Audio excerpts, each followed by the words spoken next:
3、2、1。LT is just Welcome to the Dying of the Light. Here comes the intro music. Oh, right. I forgot about that. Hold on.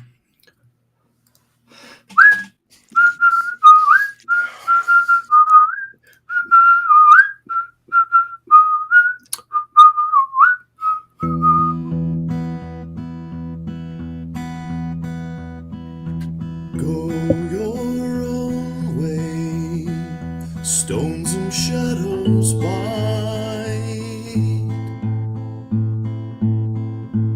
willows whisper of darkness deep and wide.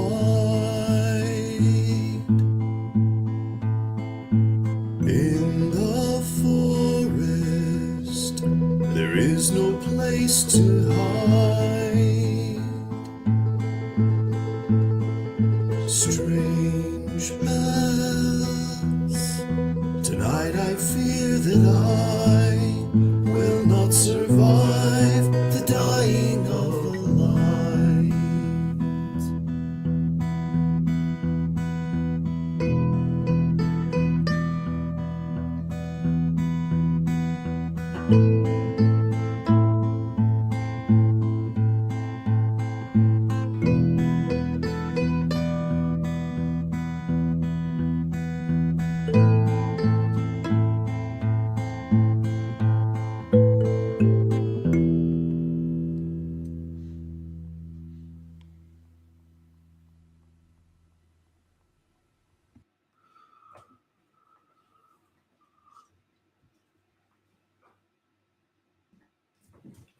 This is The Dying of the Light, Season 3 of the Starfall Collective.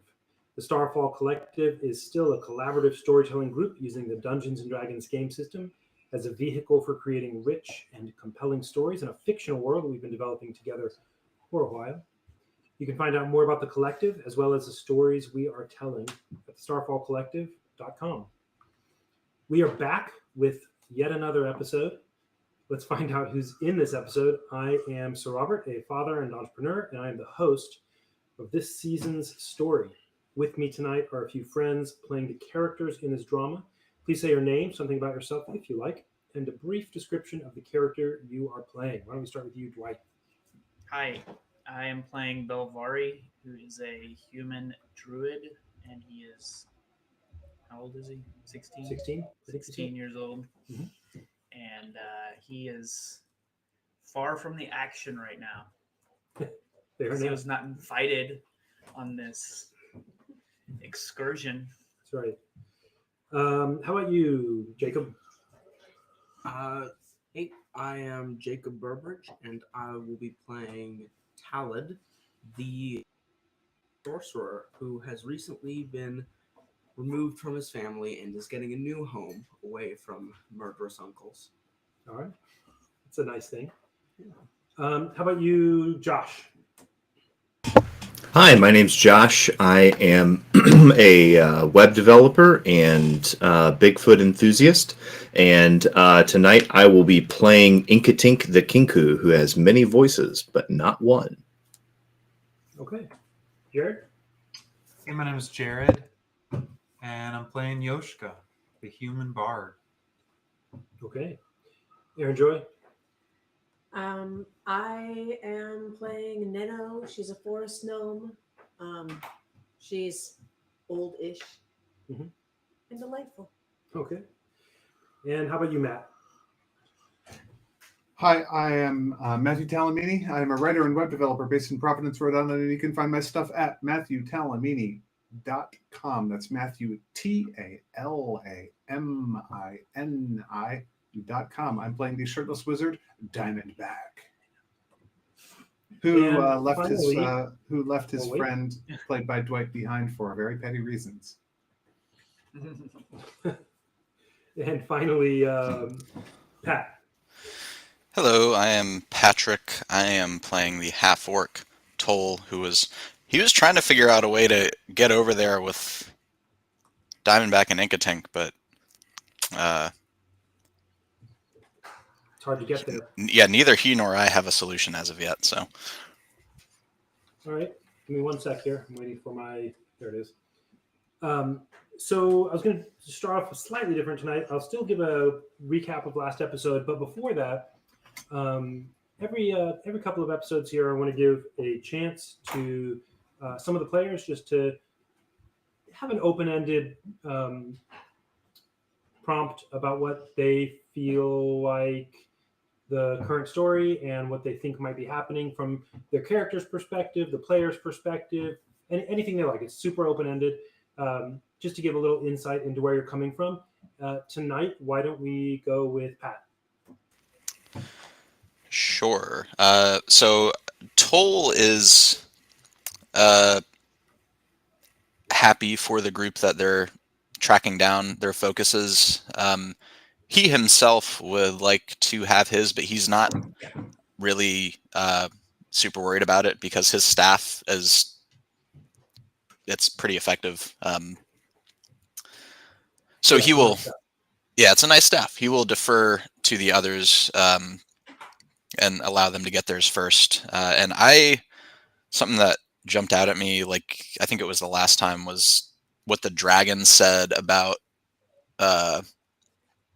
He mentioned a coven, and I don't know if he was referring to the Iron Bell. I wrote down what he said, but I don't know if I got the quote right because I was writing fast. But I think he said the coven is not as great as it believes. Greater still is the keeper of the bells. So that I thought that was interesting because it seems to imply that there's like disparate elements that make up the Iron Bell. He also might have just been talking about the villagers who do they worship? Not Cinderon, the other one. Garatone of the Flayed Garatone. Hands. Yeah. So he might have just been talking about them. But Yeah, I think some other time he said that the six, Sindrin and Garatone and Gotish and etc., were the coven. oh, okay. That was Josh and Inkatink's understanding as well. Oh. Oh, wait. As well, or. Yeah, I This agree is with the Aaron. collective I agree groups. with Aaron. So here's my take as a DM. When you write something down, when you remember something, when you whatever, I'm not ever going to correct it unless there's some like real world thing that interfered or something like that. But I'm not ever going to correct it because what you wrote down is, as far as I'm concerned, your character's. Sorry. Yeah, you're good. As far as I'm concerned, it is your character's recollection of events, and so that's great. There's no problem with that at all. With them being slightly off or whatever, and if you have different memories of things, that's discussions that your characters can have either on mic or off, and we can let that play out and see what happens. So my point there is to say, not that you said anything wrong or anything, but I like the fact that y'all are, catching different things, and it's pretty neat dynamic. Well, good. Pat, let me just ask you one other question about recent events here. Just what seems to be happening with the lake? What are your impressions, either Patrick or Toll? Yeah, aside from the obvious, I mean, the fact that there's a hole in it and it's draining.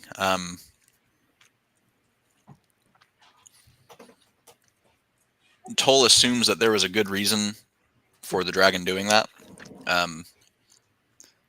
And he also thinks that the dragon will probably not tell any of them why he did it. Okay. But he also seems benevolent, and it is probably for a good reason. Yeah. And I think canonically, although I don't think we've actually said this explicitly, but you'd all be on safe grounds to assume that you would be dead if he wanted you dead. Yeah. So. And Well, good. to Inkatink's perception, the dragon said things to us about repaying us by giving us a home and making it a place that is safe, and then said, you guys need to go take care of that situation over there, meaning the unicorn situation, while I go get started on the promise that I just made you. And he disappeared into the water. and then the water began draining. So, to Inkatink's mind, the water is draining because presumably there's some sort of abode that can be made of an emptied lake. All right. Well, Can I ask a question just for clarification's sake? yeah. The body of water that now separates Diamondback and Inkatink from the rest of the group is the body of water that was formed by the draining lake, right? Or That's is it correct. the lake? Okay, okay. It is the lake. Sorry. The water that is rushing out of the lake has become up to the south-ish. There's an arc that it covers. It's made that land temporarily marshy and boggy, but there's no reason to think it'll like be a permanent marsh or bog. The water's going to go somewhere eventually. But you basically flooded a huge swath of land by by draining this lake. It flooded. That water is not exactly a body of water. It's just a big old, not swampy, Right. big old marshy, gooey area. The lake itself has, you don't know how much more to drain, but it's gone down more than a dozen feet. And what you do know about it is that there are starting to emerge out of the surface of the lake, or rather staying there, but the lake is lowering, these geometric black shapes protruding up from the would-be surface. Or sorry, not the would-be surface, the newly lowered surface of the lake. There's a white stone hovering over top of it, right? That's right. And there has been the entire time, and it Right. seems to have been lowering with the surface of the lake.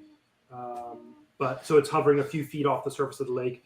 As the lake goes down, it goes down, but the black stones do not. They seem to be staying, and the lake is maybe revealing them in some fashion. Maybe something cool is going to happen when the white rock meets the black rocks. Antimatter and matter. That's right. Anti-drama and drama. They explode in a turgid story. I was I hereby gonna say? ban the use of the word turgid in the Starfall Collective for the entirety of all future time, starting immediately. Okay, That's not canon. It'll be a torpid story. Matthew will become tumescent with rage if you say that word again. No, I need. It's a family. Okay, so anyway, what was I saying? Oh, this is one little detail I want to make sure that we caught to give you all a sense. I'm about to read the action from last time, the summary, but I wanted to give you a sense of your distance. I mentioned that when Inkatink flew with Diamondback towards the white stone, which is off center, so it's not like and not like 1 inch off center. It's like it's a little off center of the lake. You can tell it's a little bit. When he flew there, it took about 3 or 4 minutes to get there, so less than half of Inkatink's fly time. Sorry, hold on one sec. Hey, kids. There was he used less than half of Inkatink's fly time, but probably more than a third. So they're somewhere in that vicinity. He can fly for 10 minutes. And to give you a sense of scale so that you can have a picture of this lake, Inkatink can fly 60 feet per round, which comes out to it's 10 rounds per minute, right? Each one is 6 seconds. Yeah, so 10 rounds. 10 rounds a minute. So 360-ish feet a minute. So they've gone ballpark a quarter mile, and they're around the center. So you can get an idea that this lake has a diameter of about a half mile. It's not huge, but it's also not like a pond. So just to give you a sense of that. Let's get into the story there. So they are around the center of this half-ish mile body of water. Starfall Collective, Season 3. All right. Previously on the Dying of the Light. After left in the morning, the crew decided to pursue Diamondback's magical focus. They'd been drawn to this area previously and then had gone this direction blindly looking for the lake since it was roughly aligned with the direction they had known. Consuming the potion, Diamondback found himself directed by its magic across the lake. Walking for a few minutes, he found that the direction it indicated pointed directly towards the white floatstone, hovering listlessly over a spot a little off the lake's center. Inkatink picked up Diamondback and, using his magic stone, Inkatink's magic stone, flew him towards the floatstone about 3 or 4 minutes away. Upon arriving over the stone, Diamondback's potion effect was directing him directly downward. Dropping to lake level, it still directed him straight down. And tying Diamondback to the white stone for safety, Inkatink hovered above while Diamondback dove down into the water. The moment he broke the water surface, Inkatink saw the shimmering, translucent form of the Baisugen materialize a few feet away near the white stone. Diamondback dove, driven ever downward. At the now shallow lake bottom, he began to dig through the muck, straining to reach the focus. When he realized it was deeper than he would be able to reach, he returned to the surface, where he found the Baisugen, a ghostly serpentine woman, imploring his friend to help her. Exchanging a glance, the two silently agreed to flee, and Inkatink swooped down, grasping his friend to make good on their escape. As soon as she saw their treachery, she shrieked, grabbed the rope still attached to Diamondback and the floatstone, and gave it a hard yank. And there, we rolled initiative. So, in our initiative order, you will recall that Diamondback had a 22, Inkatink had a 21, and our Baisugen had a roll as well.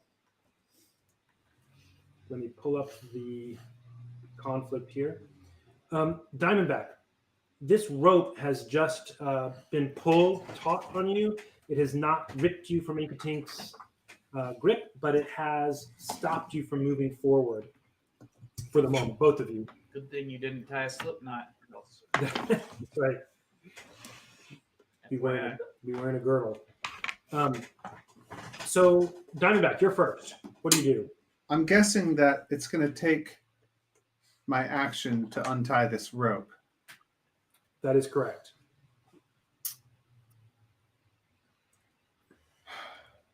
I want to do. Or you could cut it or anything else, but it'll still be an action. Right.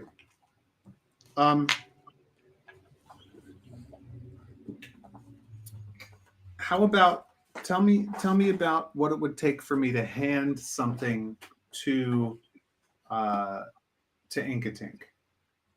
Action. Where is this? Free Where action. is this? Spell components. I want to just pull out spell components, press them into his hand. Yeah, that'll be an action because you're pulling them out, getting them, giving them to him, and he's up there flying. Is his hand, or does he have hands and wings? I don't know. That's a great question, Dwight. Josh, how are Kenku made? Do they have wings with hands underneath them? Well, he's not flying because of his wings. That's true. Yeah, he doesn't have to flap his wings to fly or anything like that. Yeah. But for future reference, where are his hands? Are they in the wings like bats, or are they sort of? Kenku don't have wings. Great point. So what do they have? They just don't have wings. Their lore is that they got cursed by the crow god or whatever to just not be able to fly. Got it. Okay. Which is like a source of resentment. So is it like a crow head and a human-ish body, maybe? With feathers? It's just a crow. It's an Aarakocra, but without wings, and also crows. Humanoid, but covered with feathers. The Kinku delegate would like to provide a rebuttal, pointing out that A, that was wildly offensive to his people, calling it a crow god, and B, agreeing with all other facts shared by the delegate. So what would you call it? Okay, so Diamondback is going to untie the rope from himself with his action, and just let it fall, and then say to Inkatink, "Fly as fast as you can, friend." Okay. Inkatink, it is your turn. Inkatink says, and takes off like a bolt in the direction of the rest of the party at the edge of the lake, from whence they Taking the came. dash action. Taken the dash action, so he's going to move and then use a bonus action to dash. And give me 1 second here. And I suppose that it would be good to do a sacred flame on this fool. Target gains a flying speed of 60 feet for the duration. When the spell ends, the target falls if it's aloft. Yeah, so he should be able to move 120 feet if he takes his action to dash. Dash gives you your move speed again.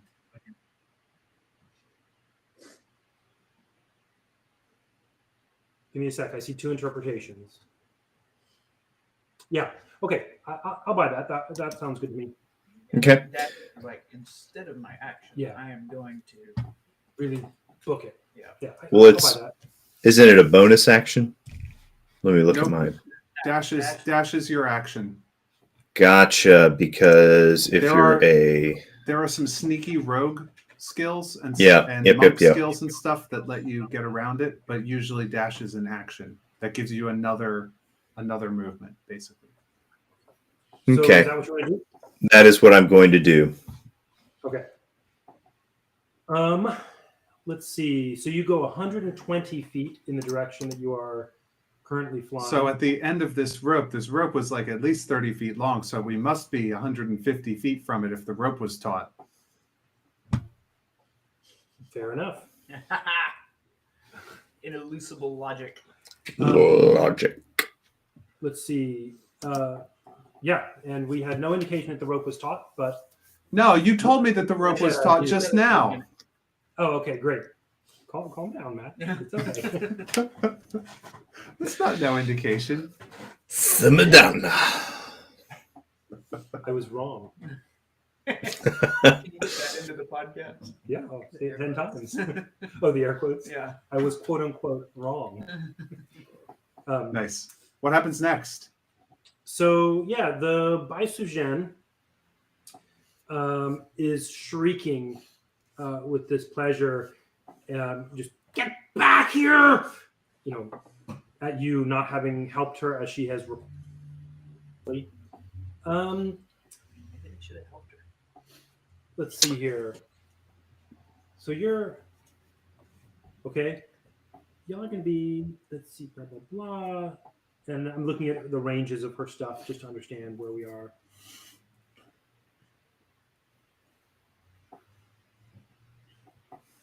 All right. Okay. She is going to pursue you. She's going to move in your direction. And she closes some of the distance, but y'all are definitely outstripping. She moves about 40 feet towards you.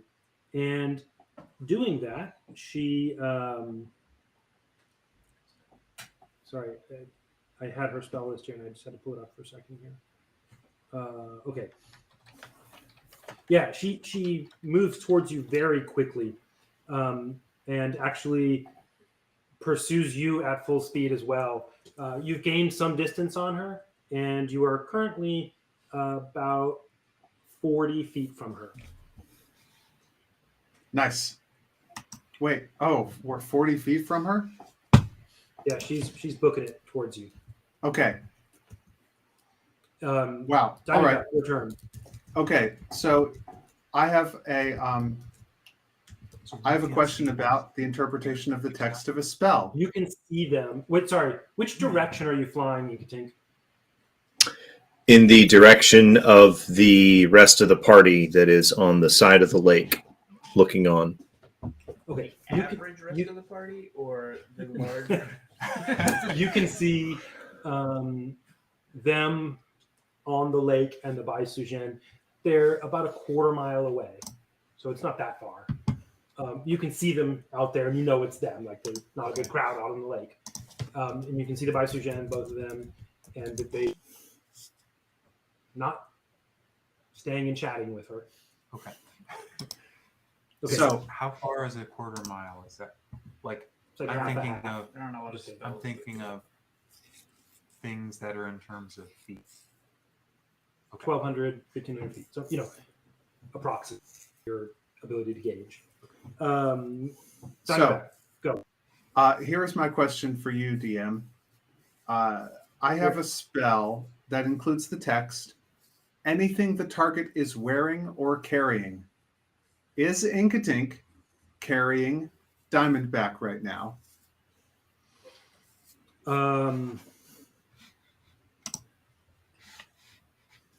Anything the target is wearing or carrying.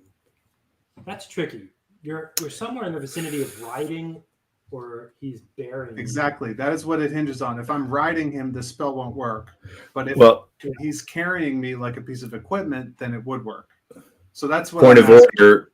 Point of order. My capacity to bear or carry him is dependent on my strength score. So Right. that would be my pitch for it being a function of I'm carrying him because I have to be strong enough to do it. But What is your ability? How much can you carry?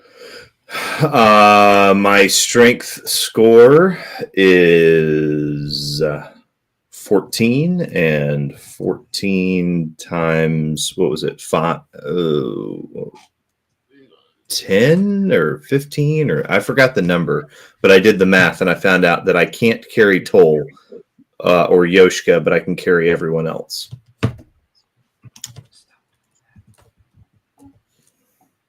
I'm sorry. I'm looking. I didn't think about this. Okay, so you're in the neighborhood about ballpark 200 pounds, 210 pounds. Yeah, Diamondback weighs like 180 or something with all of his equipment. You've got your stuff too, Inkatink. Right. It's, we calculated it out before because he's carried me before. Yeah. Let's see. Diamondback is pretty small. He's not as big as he's like 120 pounds or something. I actually care less about that, and I'm trying to think of the way in which Inkatink has you. So, like, if it was a fireman carry, I'd say that's a carry, right? That's like he's occupying himself, holding you as a bundle. I'm trying to think because you've got him in your claws below you, which is not exactly riding. Sorry, I didn't expect to think about this. It's not exactly riding because you're not astride or anything like that. You're not grabbing onto him like, in the back of a motorcycle or something like that. So I'm going to say... Just flip a coin. It's fine. Either way. Well... I mean, is it not reasonable to say that I'm carrying him? Because I'm holding him? That's what I'm trying to figure out. Sure. He's not doing anything to assist in his carrying. That's right. It's all on. It's all on Inkatink. Yeah. Bird feet. Okay, then I'm going to say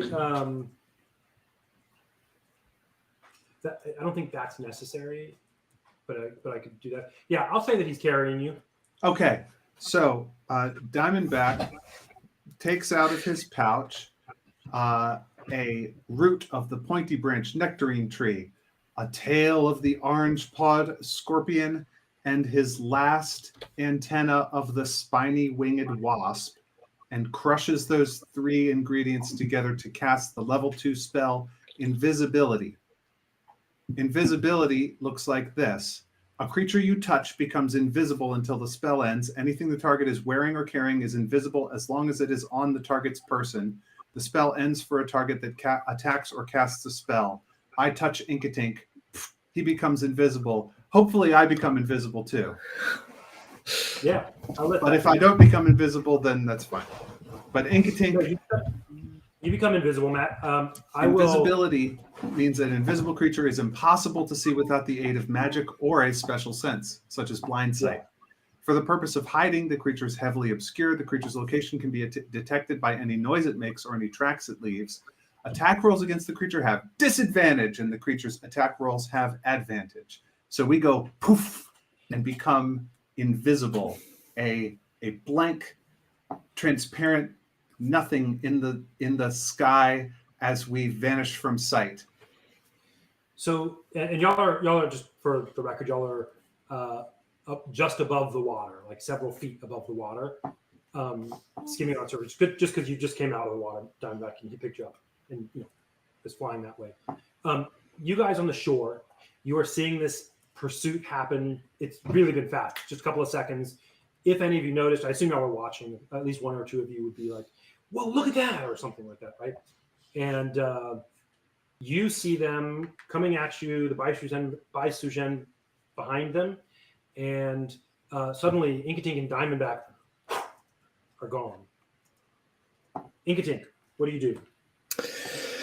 Inkatink continues to fly and use his action to dash, but picks up just a little bit of elevation and veers slightly off to the left, but then continues to move in the direction of his party so as to hopefully not be where she might cast any sort of line, any kind of ray or line of attack spells. Okay, and that sounds great. None of the others of you can see that, of course. He's invisible, but we're tracking what's happening here out of character. If any of y'all would like to, Matt, sorry, not Matt, Dwight, how much Belvari has noticed, or Belvari went back down the thing. Okay, are you Unless with? he hears something? Are you with Rainbow and? He was. Okay. If they can't with him, maybe. But Okay, no, they're there just watching the stuff, and you're. if they're like, "Hey, something's going on up here," then I might come up. And what are you doing down there? Not much time, but just Playing looking with your for- dog. Yeah, for looking Looking for around. those components. You teaching him some sweet tricks? Uh-huh. Any of the rest of you, if you are not in initiative, but if you would like to say something that you're responding, you can tell me what kind of things you're doing, including getting ready for trouble or anything. Should the trouble come? He's always ready for trouble. Yeah, Toll will. I don't know what's required to prepare his sentient vine that he has, but he will ready it if it needs to be readied. And just to remind, was that last night that you did that? Uh, 8 hours of prep, right? Yeah, it's 8 hours of prep, and it's aligned with us for like 30 days. And you did that yesterday or whatever. Yeah. Okay. It's there with you in your backpack. You don't have to do anything, but you could do things like put it on the ground or whatever. I'd like to play Woody, the sentient bullfrog, on the side of the lake next to all the other player characters, and he'll croak, "My goodness, the tactical genius Diamondback seems to have completely solved this situation." And then he jumps into the water and swims away. I'll take that under advisement. Okay. No. As soon as she didn't see her friends and did see the scary thing zooming her direction, she yipped a little and started rummaging in her bag, currently pulling out things for protection from good and evil. Okay. Anybody else? Okay. The Baisugen doesn't change course, just straight in the line, exactly what she was doing. Which means y'all have gained a little bit more distance on it. Or 20, you guys, Diamondback and Inkatink, are up and 20 feet further away from her. You're moving faster than she is. Actually, no, I'm sorry, 40 feet further away from her. At her current rate, you guys on the shore would estimate that she'll get to you she would like arrive at your actual location in 4 or 5 minutes. She's like coming straight at you. Diamondback, tell me. It's about the ghost is about 80 feet back from us. Yeah, right about. I don't do anything. Doing stuff messes up invisibility. I Inkatink? stay sorry, go put. ahead. I gently massage Inkatink's shoulders, From underneath. hoping that he intuits my good intentions and wishes for his best efforts without me having to say anything audible that would give away our location. I'm going to assume that Inkatink has you by the shoulders. Oh, so you're never bending mind. your back backwards and massaging with your feet. Yes. Someone Yeah. draw that. I- Someone on the street draw that. Never I'm mind, gonna- I'm not doing that. Player character ruling. I've never received a foot rub before, so this is luxurious for me. Thank you. No, yeah, Diamondback doesn't take any actions. Feet are being rubbed, but in this case, Inkatink's shoulders are being rubbed by Diamondback's feet. So Diamondback would like to, since I do have a turn here, I'm going to. You could prep an action. Yeah, so I'm going to ready an Eldritch Blast, and that Eldritch Blast will only happen if the ghost, if both of us have become visible, and the ghost has taken some offensive action against either of us. Okay. That's And the trigger. That's the trigger. A successful offensive action against us. Otherwise, if she just casts a spell, your thing goes off and we become visible. You mean if she attacks us? No, I mean both become visible and she attacks. right. Yeah, if we're both visible and she attacks, as soon as those conditions are met, Diamondback is whatcha, Eldritch blasting. But otherwise, he's gonna hold on to it. Yeah. Inkatink has reached into his pouch and has taken out a component for Ray of Frost and is also holding on to it for a similar potentiality. Tell me what the trigger is. I need to hear what you say. If we become visible, then he's going to cast that at her. Even if she doesn't attack. If you become visible, you'll do that before she attacks. Yeah. I mean, by the time we become visible, something bad has already happened. So if we become visible, he's going to cast it. Okay, I just wanted to make sure. I need to hear because I have to follow the rules here. Okay, great. That sounds good. Real quick, this lasts until their next turn, right? So like, if Yeah. suddenly the ghost makes friends with them, Right. it's not going to be Josh. Bam, hits them. Yeah, and involuntarily also 10 minutes from now. Yeah. and Well, also at the discretion. time we can Yeah. choose not to do it. Gotcha. Okay, so that sounds good. Y'all hang on to your things, and I suppose you continue to move. Post haste. The Baisugen also does not change course. We're going to drop out of initiative since it looks like status quo here. I do want to point out, and you've got about 4 or 5 minutes until she arrives. I want to point out the water of the lake, while it was at the level that you all are standing, it has now dropped maybe 15 feet. So the water level, for example, if Diamondback, if you were to drop into the water to swim, you would not be able to swim to shore, quote unquote. The edge of the lake has this sheer drop. It's like a smooth wall drop. And so you'd be there, and then you'd be there 15 feet below the lip. I just want to, I'm not saying that you were I'd planning have to to climb or something. Yeah. Okay. And so, yeah, some minutes are passing over the next several minutes. What do you want to do? I'm happy to allay the time and say she gets to you or whatever. But if you want to be doing something, she's coming straight at you guys. And you don't have any idea where Diamondback and Inkatink are. Or Belvari. Or Lambril or Tech. Well, you can Lambril and Tekko, you can see they're watching the stuff.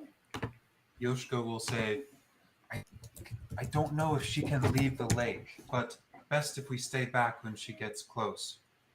Let's get a little to her side, and he'll start moving back towards their camp. Down the hill or just staying on the ridge? Stay on the ridge until she gets. Well, actually, he wants to stay within. He wants to be able to get down the hill, but just still be able to see her, whatever that angle is. If you go more or less at all down the hill, remember that the hill goes like this and then the water is below and she's skimming over the surface. You're going to lose sight. Like if you go much at all. Okay. I'll stay on the trail then. Okay. And cast Hunter's Mark on her. Okay. What's the range on Hunter's Mark?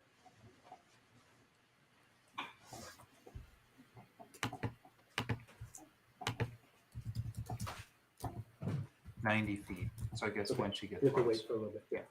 I'm okay if you want to hold that action and do it when she comes within 90 feet. Just if you want to. You don't have to. And I won't treat that as you can't do anything else in the meantime because we're not really in mission. Does anybody else want to do anything? Or are you going to stick with Yoshika? You want to spread out? Go ahead. My inclination, as soon as she was zooming toward us, from where I see, she's not chasing anybody right now. It's just her coming straight toward us. I started scampering back in the direction of home base, like as soon as I noticed that. So I'm probably 10 feet farther than Yoshika, who seems more stalwart. And it's only a couple hundred feet to where your base is because y'all had gone a little bit around just to see if it was pointing. You can see it. It's, it'd be the equivalent of going a couple houses down. I think I'm running it just shy of a sprint. Okay. So you're moving. Inkatink would like to pass out Eldritch Blasts to everybody because that's got a range of 120 feet. So that's going to give us an extra round of attacking her. One, that would be You're not super there. cool if you were with them. Oh, well, okay, when we get there. Sure. Talon. Sorry. No, you're good. Talad's. I mean, I don't actually know what Talad would do in this situation. He'd probably. I'm gonna say that Talad. Sorry, real quickly. Talon, just from actually has probably more experience than anybody else with this kind of, let's say, apparition. If you remember that weird little black smoke apparition during the ceremony, you have some sense that that's like a thing. I don't know if these guys have ever seen ghosts before. Diamondback probably has. They were there for that, right? They were, but you grew up with around that kind of stuff, and you knew about Syndrome. Well, that was more of the difference between like believing in I don't know, in like that's kind of the I'll leave it difference. to you. Yeah, I don't. That was a very big shock to him. It's Okay. like believing in a religion and then finding out that the god of the religion you're worshiping is actually like Satan from a different religion. Okay. It's like that kind of difference. So Well, you tell me that. He's just going to be sort of backing away slowly from the conflict. Not literally, just as long as he's not getting cursed or cursing anyone, then he should be fine. So Your daddy taught you good. yeah. Would you see Neno start sprinting back towards Lambro and Teko? Yoshika is moving that way too. Would you be backing down the hill, or would you stick with them? He's probably going to stay with the group. Yeah. Okay. And Toll, that sounds good. And Toll, Yeah, he'll stay for now. stay with the group. You mean? Yeah. Okay. That sounds good. Belvari, you probably still have no idea anything's happened. Yeah. If anyone yells at me, I'll know. If no one does, I'll. Yep. And Diamondback and Inkatink, you see your group starting to move back towards Lambro and Teko. What are you doing? This is not an initiative. I'm just curious to understand. I have just a note. I have removed the 30 feet of rope from my inventory because it's gone. Yeah. The ghost has it, not me. Yeah, or it's hanging from the stone, really. Yeah, the rock has it. So Inkatink is flying in the direction of the rest of the party center mass, right? He's flying towards his allies. Okay. And at this point has pulled out all of his Eldritch Blast cantrips. So at this point, y'all are... Components. Okay, that sounds good. Y'all are... The party has gotten about, say, halfway back to where you're going. A little bit, a minute has passed. You're moving back that way. And as y'all have moved that way, the Baisu Zhen is also continuing to steer towards you. Okay. I'm going to start up the alligator backpack and start handing out Eldritch Blast to everybody with me, and then call out to her and say, "My lady, we mean you no trouble, but it seems this is no longer yours. This lake. We did not come to take it, but one greater than us seems to be taking it from you.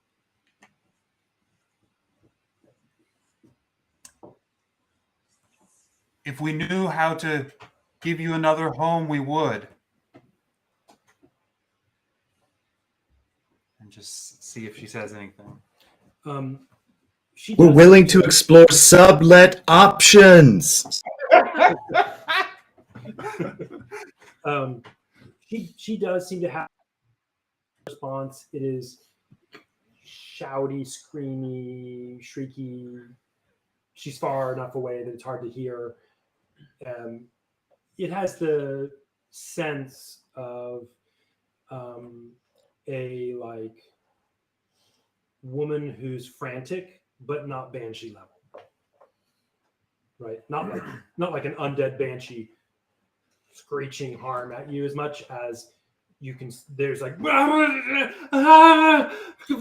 can't tell what she's saying, but it's got this sort of frantic power or energy to it. Okay. And are y'all going to keep going basically back towards the camp?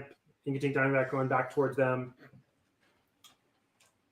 Indeed, we continue to fly towards the rest of the party unless, Diamondback fiddles with my toes and points one of my talons in a particular direction or something. Nope. I think Inkatink has the right idea. Sounds good. Neno, could you get the others? This may get ugly. And then Yoshka prepares switches some different components. And what do you have? Okay. And as she gets close, starts hollering for Belvari and their two newest friends. She trips over her skirt, tumbles down. There's a bit of slapstick chaos for a moment, but she gets Belvari's attention. Okay.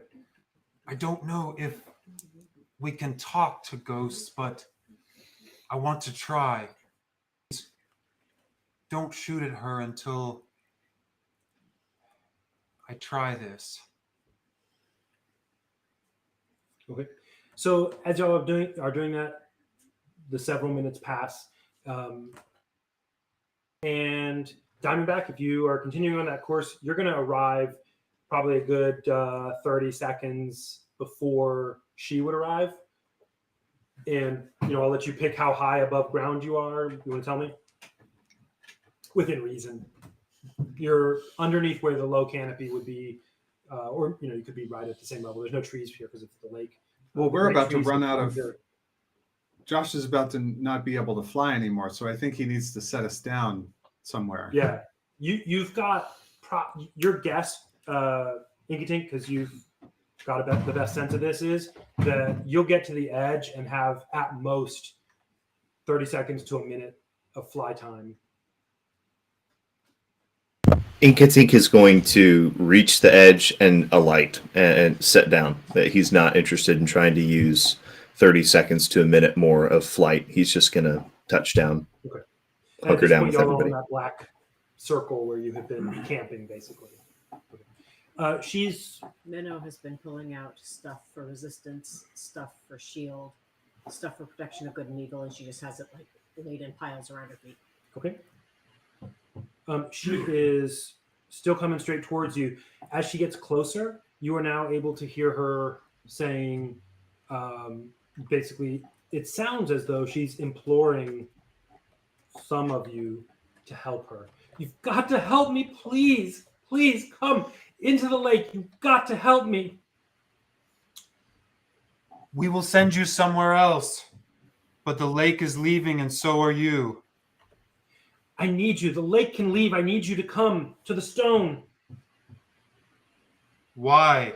I need your help. Come to the stone. At this point, she's close-ish to you. Okay. Close-ish meaning talk, callable distance. 30 feet, probably 30 feet. As soon as she Minnow's gets, yanking Yoshika's coattail, saying, "Don't commit, don't commit, don't commit." as soon as she gets 60 feet away, I'm going to cast Calm Emotions on her, just in case she actually is upset. Okay. Just in case. Just Isn't that the one that I like, don't know. she I would gets be offended upset. if she finds out that you used it on her? Let me see. I'm just looking that up. So I can Chill. You're thinking of friends or friendship. calm emotions. So, you attempt to suppress strong emotions in a group of people, including a group of one. Each humanoid in a 20-foot sphere. Charisma saving throw. Okay. A creature can. Sorry. A creature can choose to fail the saving throw if it wishes. Okay. So it can let It's you like calm it fail. down. Okay, great. And what's the DC on that? Your spell casting ability.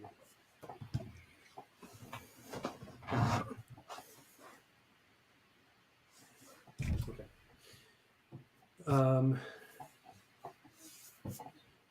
Oops.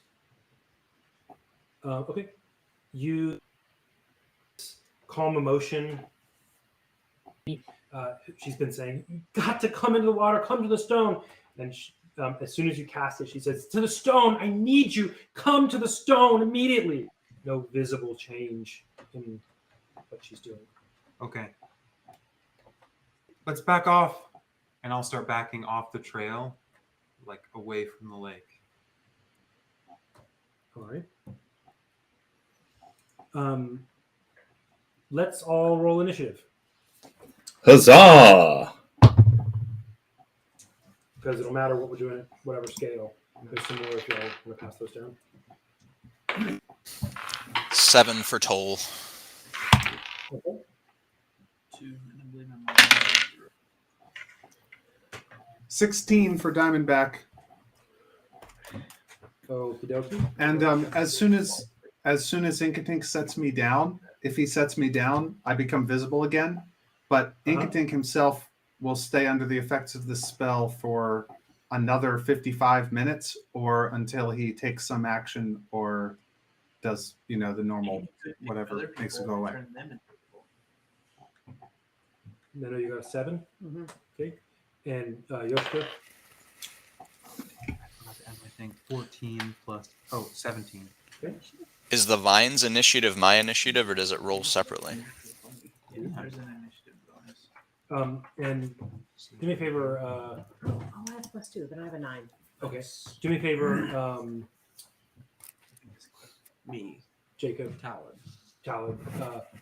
Your sheet, I think, says that you're in death mode. Oh, you know what? I've got Splint on here instead of you. Yes, that Sorry, makes sense. that makes sense. Okay. Okay, and that's good. And I'll roll. Oh. All right.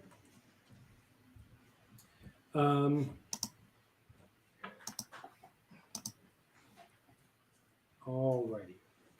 And Inkatink got a 20. You can think out a 20. Mm-hmm. Yeah, I see it. Okay, so Howard, you first. Did you hear my Oh, go question? ahead. Yeah. Does my Vine need to roll initiative separately? That's a good question. It might say in the description of the the spell Does it act on its own? Uh, right after you. it has an intelligence score of 10. Wow. Smart vine. Hold on, Okay, let me look at the spell. What I'll let you do, we'll just give it an action right after you each time. Okay. Does that sound good? Did we agree on stats for it so like I know what kind of actions it can take? We did not, and I will get you some right now. Give me 1 sec. Just make Okay. it like a green snake or something. Yeah, it's a good idea. I mean, without fight. That would be weird. Why don't you pull up a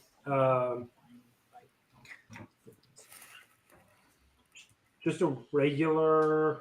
Actually, hold on. I'll tell you in a sec.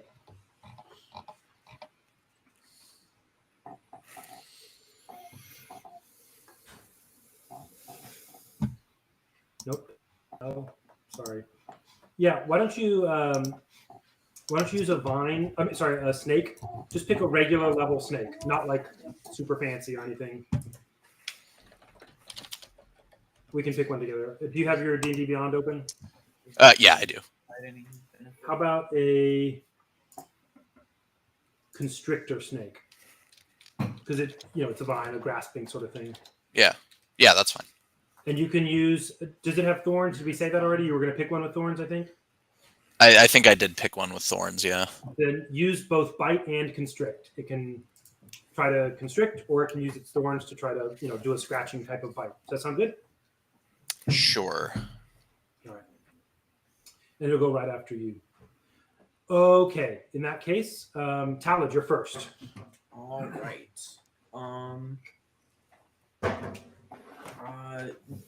You handed me one of those Eldritch Blast things, right?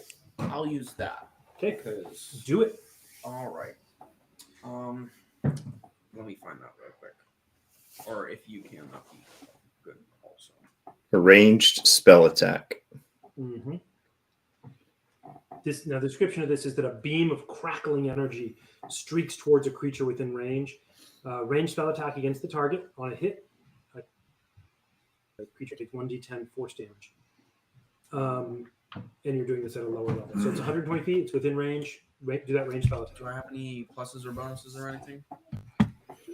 So what? Yeah. Your dexterity and your proficiency bonus. one thing you might want to think about is she was on the water, right? As she's talking to you, she has come up to the surface level so that she can speak to you. Oh, okay. But she's above the water. Okay. And So, all right. That's 16. Okay. That Does it hit? It's a great question. Sorry, I forgot to look at her AC. This one right here. And it does hit. Great. So how much damage is that? 1d10. 1d10. Do you need me to roll? Do you want to die? 1d10. Oh, nuts. I got one here. Okay. 6. Okay. You crush these components, Talad, and this isn't a new in your cave where you have been. You've been with these guys for a week now, approximately. But you crush these components, and you feel, as has always happened, kind of bolt of black mist energy pull out of your hands and just crackle and streak towards her. For you in particular, it has a somewhat uncomfortable likeness to the magic of Cinderon that you saw happen. This black mist magic is not a pleasant thing for you, and you're not used to being out in the world doing this. Yeah.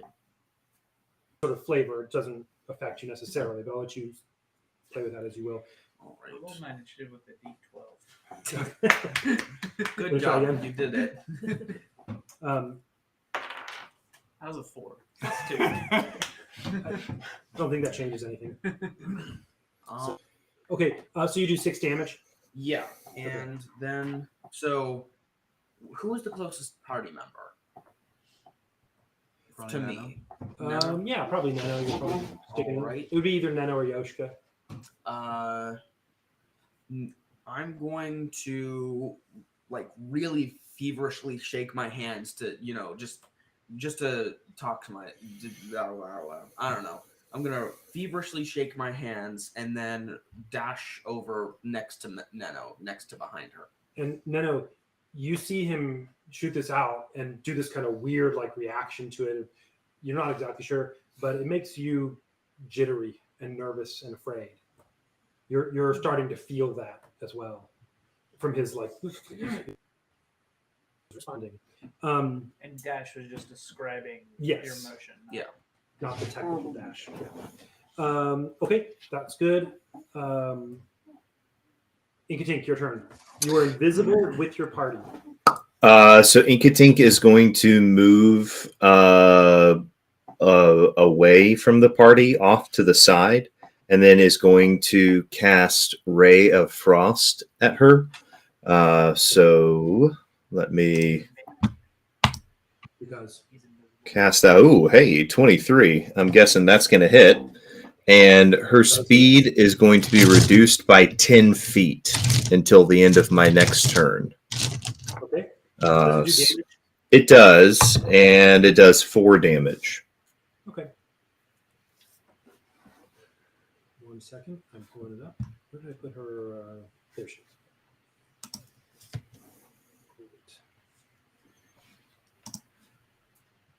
All right. It is Yoshika's turn. I am going to prepare the hold person spell and back down the side of the hill and have a trigger be if she gets, say, 10, 15 feet past the edge of the lake, tell her to stop with what force I can. Yoshika, Yeah. Okay. the spells that are person spells usually only work on humanoids, and this might not be a humanoid. You should check Yeah. with I'm our looking dungeon it up right master. Give me 1 second. Look it Well, up. ghosts used to be humanoid. Some of them. Well, Not the ghost of a dog. Yoshika That doesn't know how out, to too. deal with ghosts. Choose so- a humanoid you can Centaur. see within range. Yeah, so this I don't know what creature this is that we're encountering, but sometimes creatures are humanoids and sometimes they're other stuff, Yeah, give me a sec. Let's like see. aberrations or I'm fae. gonna see if it tells in the description here. As a person that doesn't want to die to a ghost, I suggest that you make it humanoid. Is humanoid the It'll say humanoid on the description on It's the a thing's creature type. stat block. okay? It'll be like the word after the size. It'll be like medium something or other. Then this is not a humanoid. Yeah. It does have some human-like characteristics, but it is not. But the Okay. person spells I will that just- say person on them probably won't work on it. Yeah. If I can You may change. not know that. Cast it without Okay. Yoshika may or may not know whether whole person will work on this. Yeah, I'll let you pick. it's a ritual thing. Oh wait, would that be ours? We'll see. Concentration. I don't Means I you don't need to- see that's the where only language. I don't know where Yoshiko would know any of the spell stuff. Yeah. Seems like unless he studied under Diamondback. I mean, y'all probably talked about some of it, and you've seen some people use stuff in battle. You pick whether you want to have him have picked this up or not. What seems true to your character? I don't know how to make that decision. Roll a die.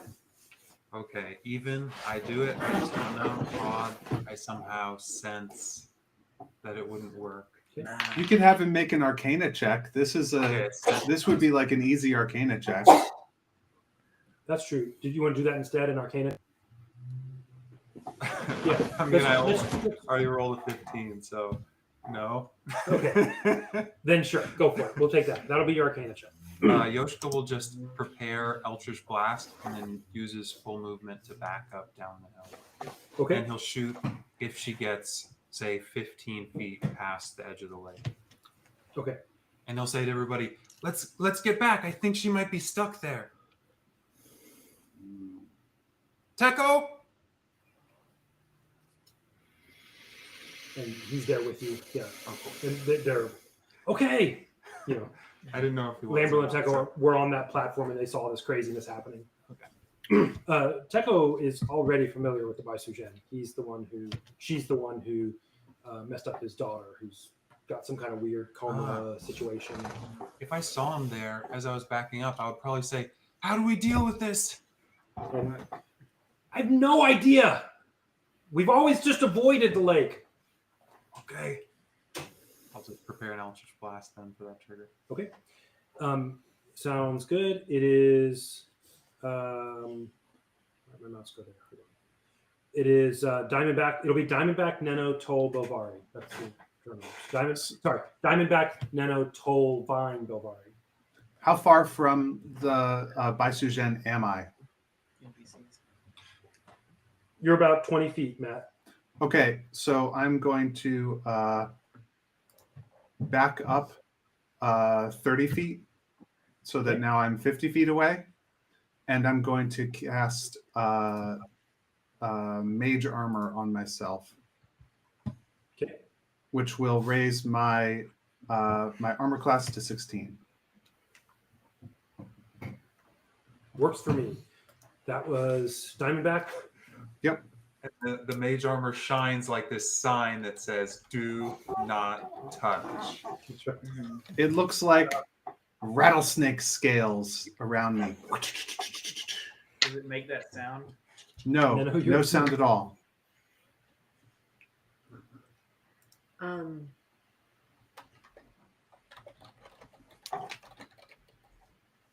Okay, I'm going to, since Talad is hiding behind me, I'm gonna like grab him and pin him to me, hoping that what I do affects us both. And I'm gonna cast Shield. An invisible barrier of magic force appears and protects you until the start of your next turn. You have +5 bonus to AC, including against the triggering attack, and you take no damage from magic. And then with that around us, I'm gonna start dropping backward to scooch us backward down the hill, keeping our eyes on the Baisugen. Okay. Bovari, where are you in this? I don't know how far away I am. You were at the bottom of the hill, Yeah, and right around. some of them are backing down the hill. Are you going up towards them? Well, you can tell me in a minute. That sounds good. Toll, it's your turn. Okay. Yeah, I think I will just use that spell that Josh gave me components for. What was it that you? What did you give me? Eldritch Blast. Eldritch Blast. All right. Okay, do it.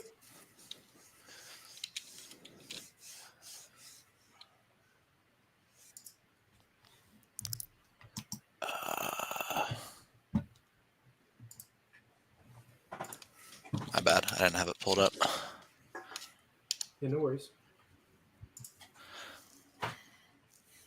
So Toll, mimicking, not directly mimicking, mirroring what Tala did, Toll crushes components in his hands and does a similar motion. It's a sort of natural motion as you feel that energy crackling through your arms to your forearms and palms, and this energy crackles out of his hands and bolts in a zagging line straight towards the Baisugen.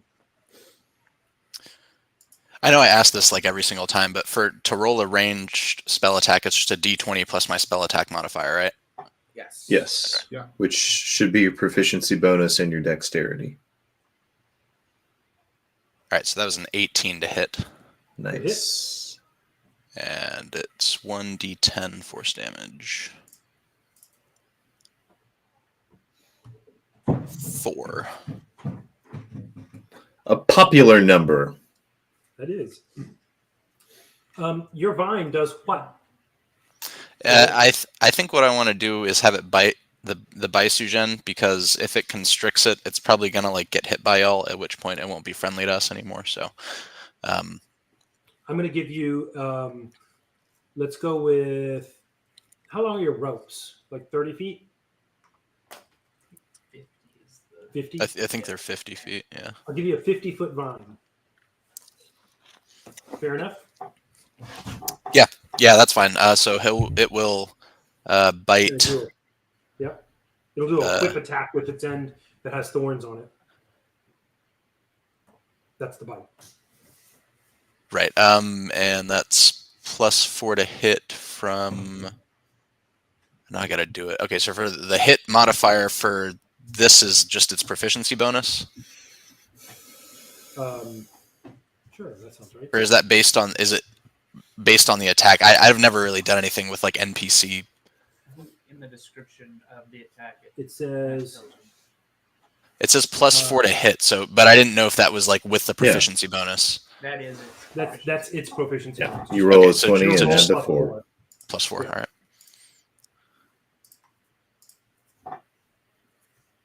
That was a 7. That was not very good. It does not hit. So the vine, kind of rides out and does a whip action with its end, but it isn't managing to get the Baisugen. It sort of wisps past her, and you can't tell if it goes through her or right near. But either way, it doesn't seem to affect her. She does shudder a little bit as your bolt of Eldritch Blast crackles through her. You can tell that did have an impact.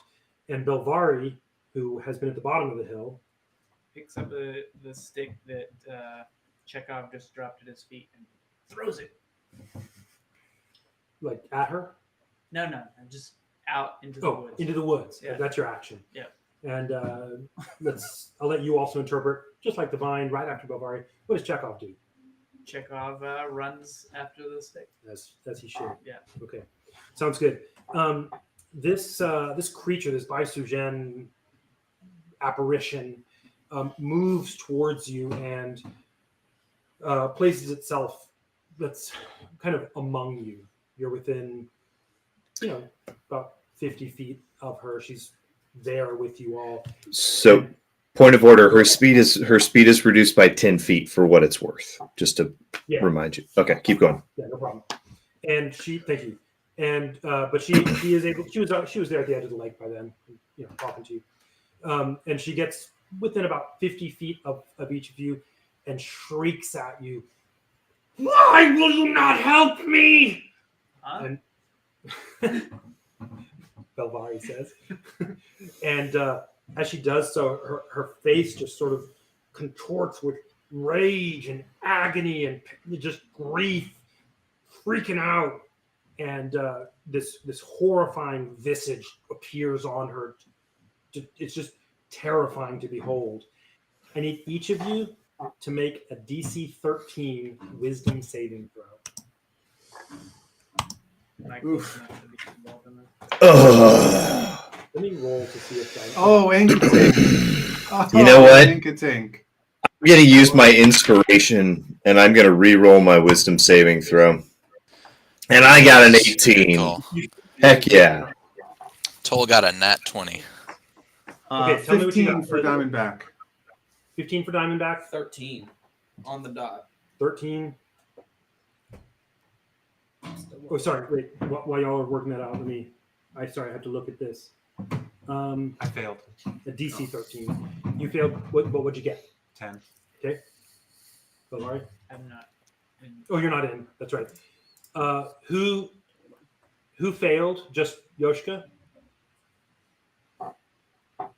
Just nobody else failed? Okay. Not me. I didn't fail. Yoshka. Do I get anything special for a nat 20? If you rolled a 20, I can't remember who that was. Just told is fine. Roll me another one, and that's how I always this intensity of the success. I didn't get to roll Alright. one for my initiative check. I actually rolled it for you. Oh, I checked. That was a nat 1 the next time. Okay. So unlike a 120 where you would fail forward, this one you succeeded backwards. I'm at home in that kind of dynamic. Nice.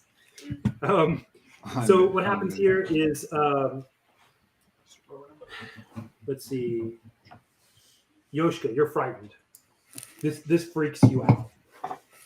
You were among the closest to her as well, and you were the one talking with her, and she just does this amazingly, just grotesque like visage as she shrieks at you all. You have the frightened condition, and what that means for you is you have disadvantage on ability checks and attack rolls, while the source of the fear is within line of sight. You can't willingly move closer to this creature.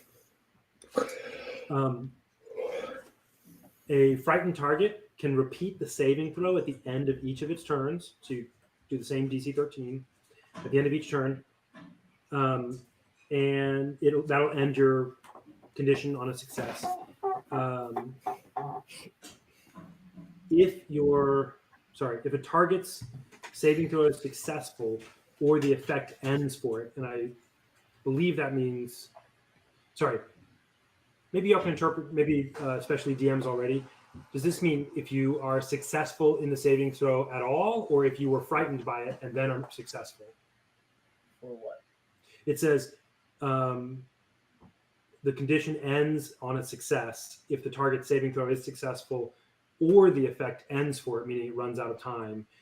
I think the target is immune to the ghost's horrifying visage for the next 24 hours. Yeah, so he gets to make every one of his turns. He gets to make that same check again, and if he succeeds, then this attack doesn't work on him for 24 hours. Does the immunity apply to all of you, or just to him? No, just him.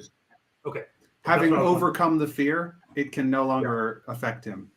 Okay, great. That's all I was trying to. That makes sense to me. That was its action, and it also moved. We're going to go right back to the top of the turn order. But first, let's take our 10-minute break. It's 8:57. We'll come back at 9:07. I was really hoping she was limited to being over water.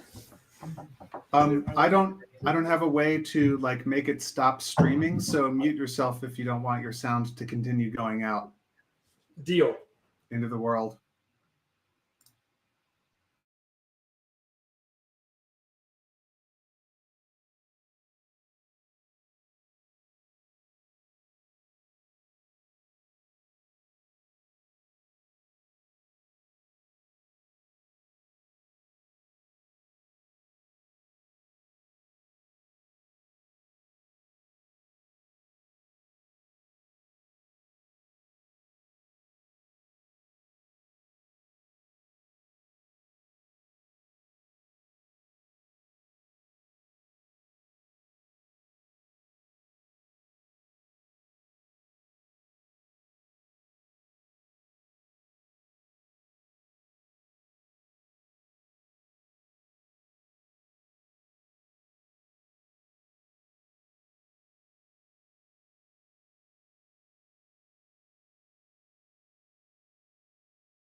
You got a banjo.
Hello, I'm here too. Nice. Okay. We are just waiting for a couple people here, and then One of we'll them be was a ready. guy who bought a chest freezer. I think we live pretty far north. And I can't remember exactly. Dang, Matthew, what it you was, enjoying but those? basically using it to, Sounds like it. That was for try to Dwight's run- benefit. I think it had like a solar power, but that's not enough to actually just Some kind of use it like a regular caiman or freezer. crocodile, alligator. So it's more like a Alligator? refrigerator. American He alligator. also tried to capture when it's. I think he was like, "Oh, actually, I have to heat it in the winter because it's outdoors, and you don't want your freezer to be below a certain temperature." And he did a lot of stuff with that.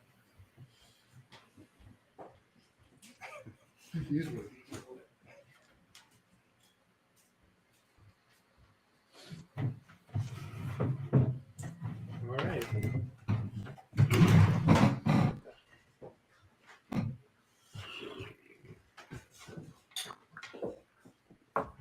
By the way, do you know anybody who really enjoys fixing cars?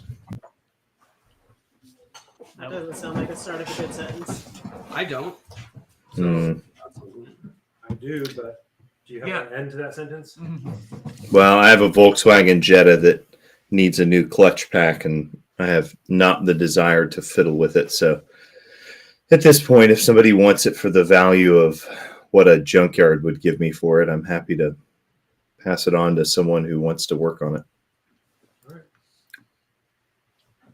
Say it again. I'll send an email. What year Volkswagen Jetta? 2010 Volkswagen Jetta. It's in otherwise good condition, but it's got an issue with the transmission. But I'll send something out. Okay. I'll put it on the Slack. So Cool. to the D&D. Let's get to getting. As they say where I'm from. So, just before the break, we were in the middle of a, let's call it a powwow with our new neighbor. Some were more wild than others. That's right, a little more pow. Yoshka was interacting directly with the Baisugen and was closest to her when she had this kind of transfiguration of her countenance into something truly abhorrent, and he has been shaken by it. He could become. He could get over it, but he is frightened right now by this. Would anybody? Sorry, not would anybody. Talad, it is your turn first, and we're going to go Talad, Inkatink, Yoshka, Diamondback, Neno, Toll, Vine, Bobari. So Talad first. You're behind now. What's what? Is Nano's shield still up? It is. It is. Okay. Let's see. I'm gonna reach into my pouch and try and find a bolt spell or something. Acid spell, actually. No. I want to use Firebolt in this case. So, I'm pretty sure I have one of those. So, you hurl a mote of fire at a creature or object within range. Make a ranged spell attack against the target. On a hit, that's 1d12 hot 10 fire damage. Sorry. So, that's an 11. It's not a hit. Not a hit. So, that's something. And I'm just going to be staying next to Nano. You're going to stand next to Nano? Yeah. Okay. Great.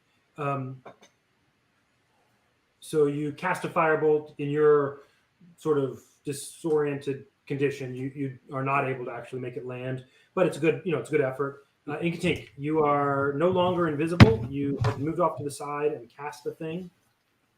Isn't he going to be invisible for an hour? As soon as he casts it, goes away. Yep. So, Inkatink is going to move another 30 feet away and cast an Eldritch Blast at her. So that's going to be a... Come on, roll, big guy. A 20 plus stuff. and roll it again. Roll a 1d20. Sure.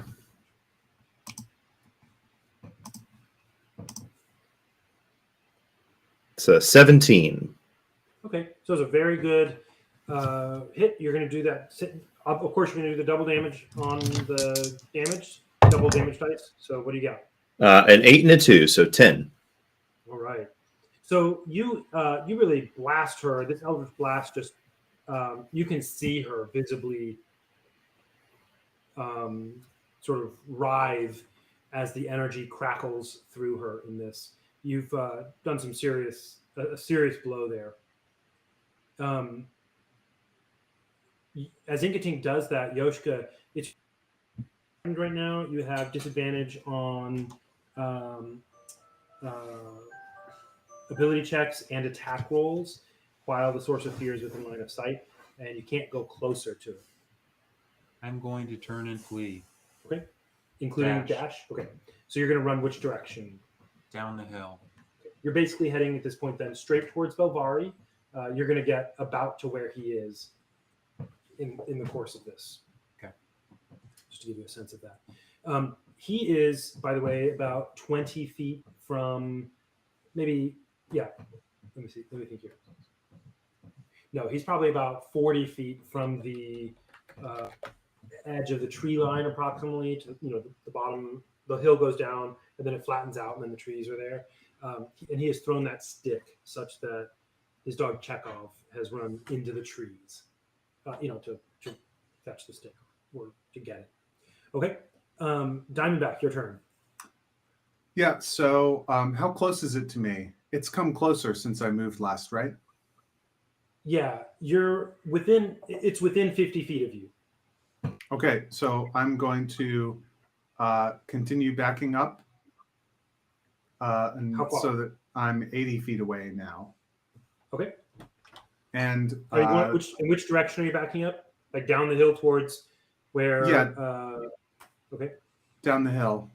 And then it is going to get a nice acid arrow from me. So it's going to be a ranged spell attack for a 11 plus 5 is 16. Does a 16 hit its armor class? The 16 does hit. Yes. Get ready for... It has an AC of 15, just to tell you. Nice. Hold on, I need to get another die from my box. Okay.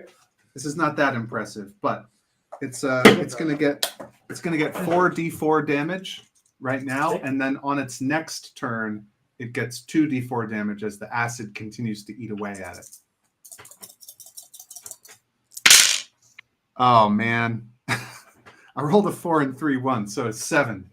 7 points. And it'll take 7 more again the next turn. No, 2d4 next turn. 2d4. So I'll roll again Gotcha. next turn for it. Okay, that's fine. There we go.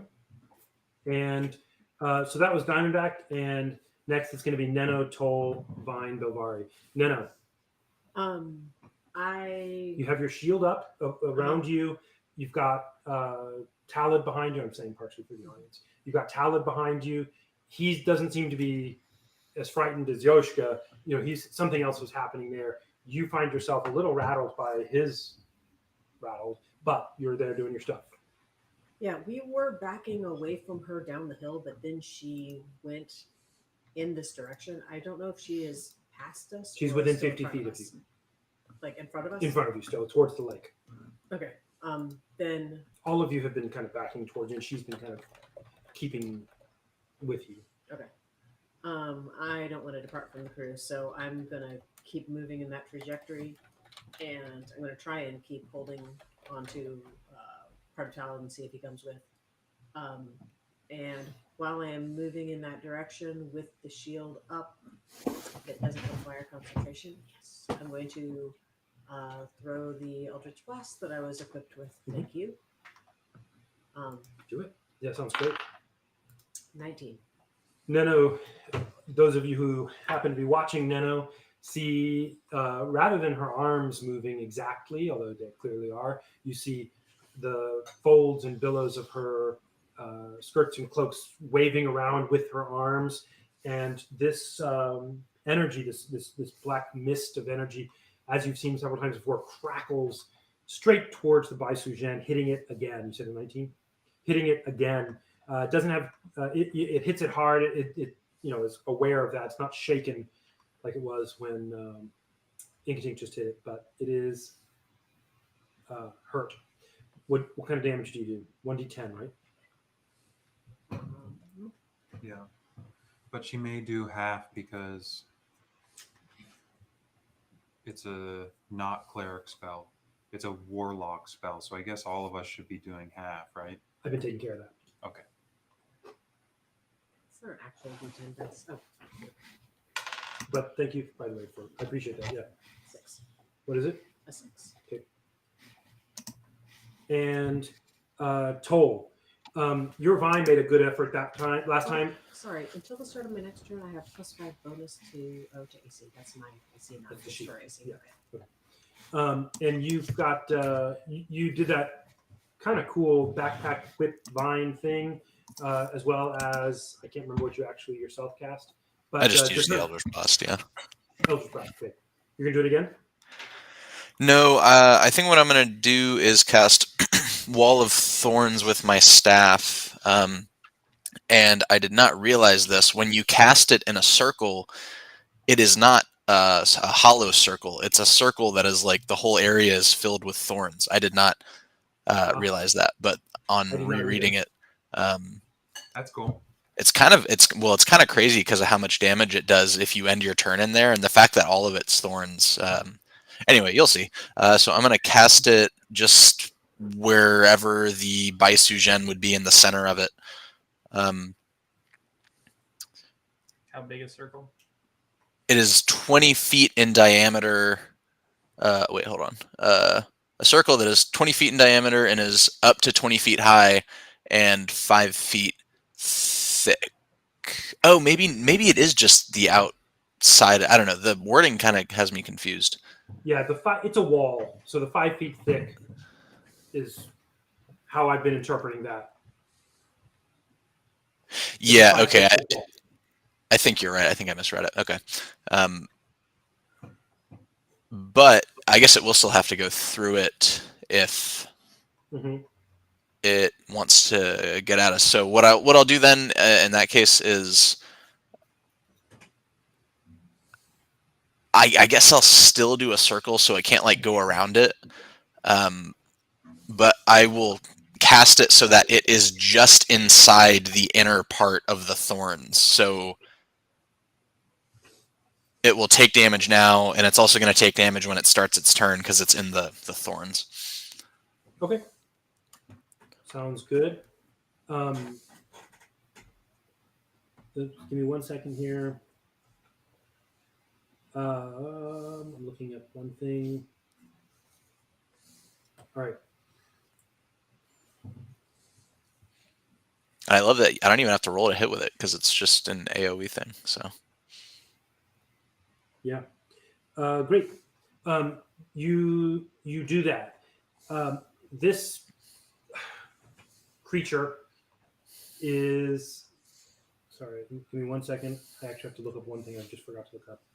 It is here.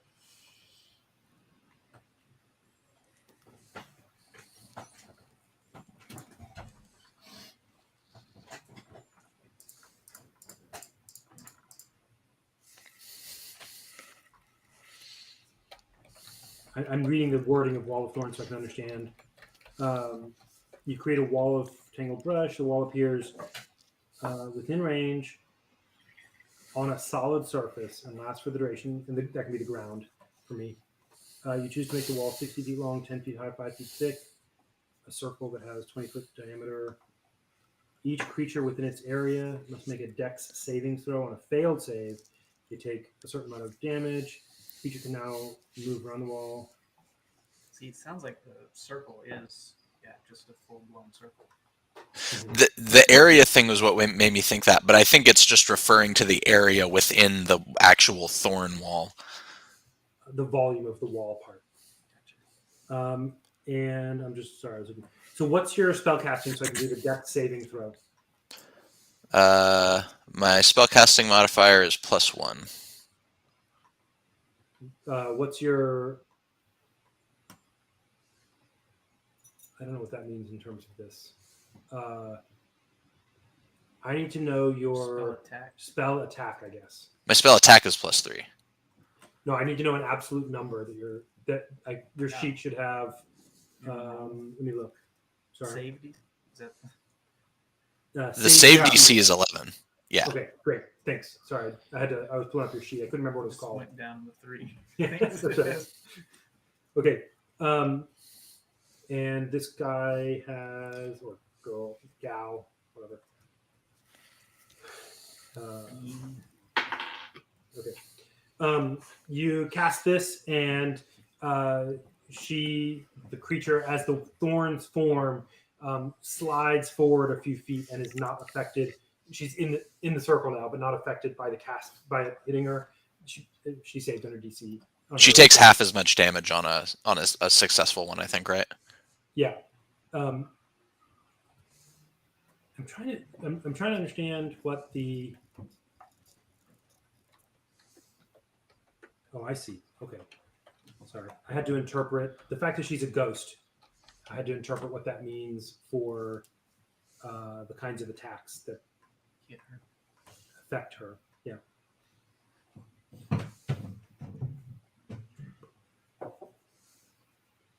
Okay, got it. So she takes half as much. Roll. You want to roll that for me? Yeah.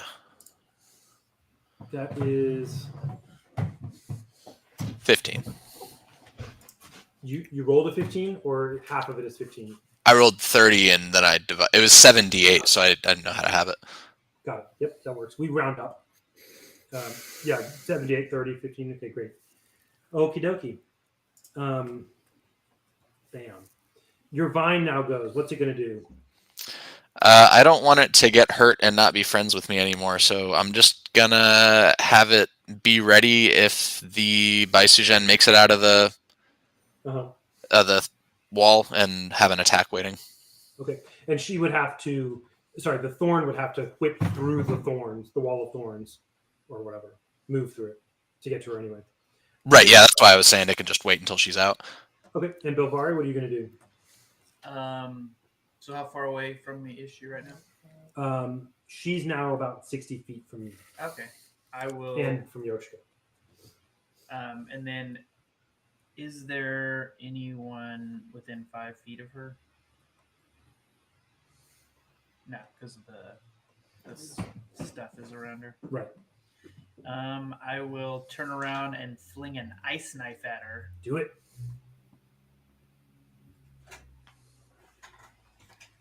Does a 24 hit? A 24 does indeed hit. Okay. Nice. So she takes 1d10 of damage, Mm-hmm. which I think is rolling 9. Nice. You take this magic, you crush it, and the magic. No, this is this. Oh, you have an Using actual my- knife. Yeah. Okay. No, I'm using my focus Oh, got it. to Okay. spell. Yeah, he can cast the black actual spells. The black mist forms into a semi-translucent, icy black knife and tumbles towards her quickly. It seems as though it's going to pass right through her, gets partway through her, but stops in her and shatters, causing her a significant amount of damage. Nice. And then she must make a dexterity saving throw because it actually explodes, and of a difficulty of 13. She does not make that. Okay, so she takes 2d6, and there's a button for that. So.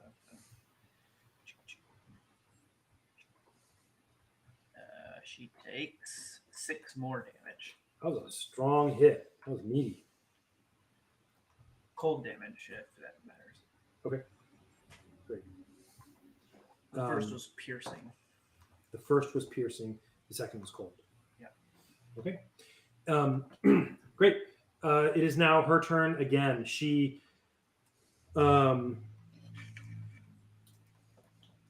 moves straight towards you, still screeching, and comes to the wall of thorns and more slowly than previously passes through, comes out the other side, on the side facing you now, but she was slowed down in that wall of thorns. Sorry, I think she took additional damage starting her turn in there.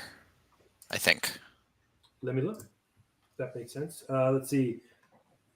When the wall appears, each must take on a failed save. A creature takes that. A creature can move to the wall, albeit slowly and painfully. For every 1 foot they move, they must spend 4 feet of movement. Further, the first time a creature enters the wall in turn, must make a dex saving. So, okay, that sounds good. Yep. Let's see. And it was against 11, you said? Yeah. Okay. And she comes through. Sorry, and roll me that again, that same 78. All right. That one was 35, so Oh, yeah. 18. All right. And contrary to all of your expectations, she's still not happy with you guys. I really thought that this would have warmed her up. She comes out of the other side. She must not have seen that utilities were included in the sublet. Yoshka, you should show her the contract one more time. She comes out more enraged. This than is ever. more like a timeshare. I'm trying to get out. Anyway, so yeah, she does, and she's just really like it's not panic isn't the right word. She is enraged to the point that her ethereal whiteness seems to me almost shimmering with other colors, maybe perhaps affected by her feelings. She's just freaking out again and does this same what do you call it? Horrifying visage. So again, roll me, please. Now everybody, including Diamondback this time, please roll me a DC 13 Wisdom saving throw. What's the range? Her range is. Give me a second. 60 feet. So I think she some of can- y'all are rolling wisdom checks when you want to roll wisdom saves. Oh. Yeah. I turned my back to flee. Oh, yeah. So Robert, can I get your ruling on this? I've spent 2 turns moving away from her at my speed, so that's 60. So She's been if moving I were towards in us. face to face with her and I moved 60 away, I'd be 60. But I would imagine that I'm. She moved She forward. also has been moving with you. Oh wait, I Ah. also You dashed. I dashed. Okay. All right. This is the next turn, and I never did the saving throw at the end of the turn. Oh, yeah. Okay. Does it matter? Sorry. Do you want to? We can do that now. We can retcon it. Does it matter that I've been moving to the side and she's been moving at everybody, chasing them down the hill? She's centering herself on you with this horrifying visage, getting any of you to get to her. You're within 60 feet. Okay. All right. Mario's super scared. Yeah, you're super scared. And you're running away, Jared, and I want to understand. Let's see.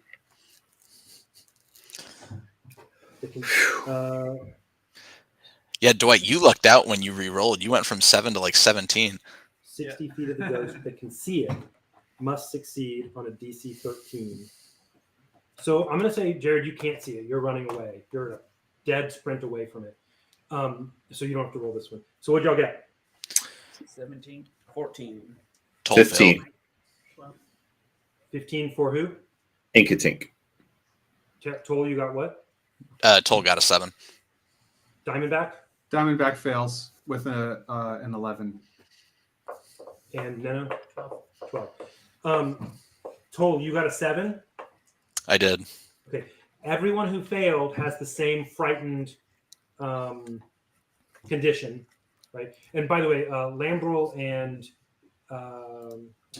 Teco also failed and are fleeing as well. Toll, your 7, it says, if the save fails by 5 or more, the target ages 1d4 times 10 years. What? Are we sure that 6 is more than 5? Whoa. What does 6 is more than 5 mean? 6 is definitely more than 5. What's happening? You said if it's more than 5, and I was just pleading my case. Are we sure that 6 is more than 5? Can we see a proof? This time it is. Special house rules. Okay, 1d4 times 10 years. 1d4 times 10. And so this is damage, I think, what it would count as. So I'm going to roll that. No, it's not damage. Yeah, I'm going to age, aren't I? The character gets older. Instant maturity. The target gets older, yeah. That's chronological damage. What I mean by damage is to say, depending on who gets to roll that, and I'm going to roll that here with the die, or people can see. And I'm calling this damage to the person stealing 1d4 times 10 of their life. So, not in the technical D&D. I'm really hoping for a 1 or a 2, y'all. For everybody who failed. By more than 5. Okay. So I failed by 1. 5 or more. Who really failed by? Toll. Just Toll. Yeah, only Toll failed by enough to take the aging damage. Yeah. Toll, I'm going to roll a 1d4 here on the table in front of these guys. Is it 1? You got a 1. You're Oh, 10 thank years you. older, Toll. That kind of looks like a 7. Oh man, that is disturbing. So Toll, how old are you now? So Would Toll be aware of this happening? Is that for just the Sorry, initial, hold on. is that for just the initial roll, I don't know what or that is it means. for every? No, just when the visage happens to the frighten. You don't have to do this every time. Your save gets you out of that, but the visage is so horrifying, it ages you by up to 40 years. That is kind of cool. So Toll, how In a bad way. how old are you now? I guess Toll is approximately like 31 or 30 to 32 at this point. Brings him into his prime. Does he get like musclier? I want to know. Yeah, is he aware of having aged? What you're aware of right now is that this creature is horrifying, and you have to get away. You don't know anything else except your heart's freaking out. You're pumped with adrenaline. This thing is just ridiculously scary. You can't handle it. You might figure it out a little later, and the others might notice that you're whatever. We'll talk about the details of what that will look like for you when we're out of combat. So several of y'all are afraid. We roll right back to the top. Hold on. She is going to take the remaining damage from my acid arrow spell. Yeah. That's going to be a tasty 5 points of acid damage on her. This is a wizard spell, so I don't I And I then- casted full Yeah. power. You are absolutely. You said My 5? vine was going to hit her when she 5. got out too. Was that a prepared action for the vine? Yeah. Roll it. And I think I would also actually have to see if the vine got scared. It actually tells. Yeah, It depends says, on the creature type. yeah, it does. Each non-undead creature that can see it, and it does say that awakened plants have equivalent senses to ours. So I'll count that as it can see it. So yeah, I didn't even think of that, but roll for the vine. All right. So for the hit, that was a 21, and then the Which does damage. is How much do you 1d6 plus 2. have? Piercing. Yeah. Okay. So 5 plus 2, 7 damage, Okay. and I will roll. It's a wisdom save, right? It is a wisdom saving throw 13, DC 13. Okay, so how do I roll a saving throw for this thing? Just roll wisdom, and since I gave you the whatever it was called, constrictor snake, its wisdom is 10, so it's a 0. So just roll it straight. 13 and above succeeds. Below 13 fails. All right. 7 will age it. That's right. A 7 or lower will age it. All right, it got a 12. So the vine is fearful and is doing all sorts of highly animated, like wacky waving inflatable arm tube man type hijinks and attempts to put some ground between itself and the creature. But this time in fear. It also can, just to let you know, Toll, it has the ability to, and I'll let you interpret this, I don't mind that. It has the ability to jump out of your backpack, right? It has some mobility. So if you think that it would bolt away from you, I'll leave that to you to Plants determine. bolt, that's a different thing than most things. Like an Right. inchworm. I'll let you interpret that. Sends out shoots. Okay, back up to the top. Oh wait, I'll save. Oh, Yoshi's doing his. Still not. Okay. I'm still screwed. Talon, that's on you. All right. Hey, sorry, real quickly. Who is not afraid at this point? Who's not frightened? Belvari, Inkatink is not frightened. Inkatink. Okay. Talon, your turn. Talad's basically gonna do the same thing. He'll look into his pouch and grab a firebolt. So that'll be 2 To hit? to hit. Not quite. Not quite. Not quite. It's close. Close. One Close. lower, and it might have accidentally. And are you gonna move anywhere? No, I'll just try and Stay stay behind behind. Anna? Yeah. With no, she was moving backwards, so you'll stay with her. Okay. Yeah. So your 30 feet of movement will stay with her. Inkatink, your turn. Inkatink is a sorcerer, so he will cast Firebolt at her with full force, and that's a 24 to hit. And that's 4 damage of fire. And he's going to move another 30 feet back, but like away from her to the side instead of just in the direction that she's following everybody. So he'll try to move out of the pack.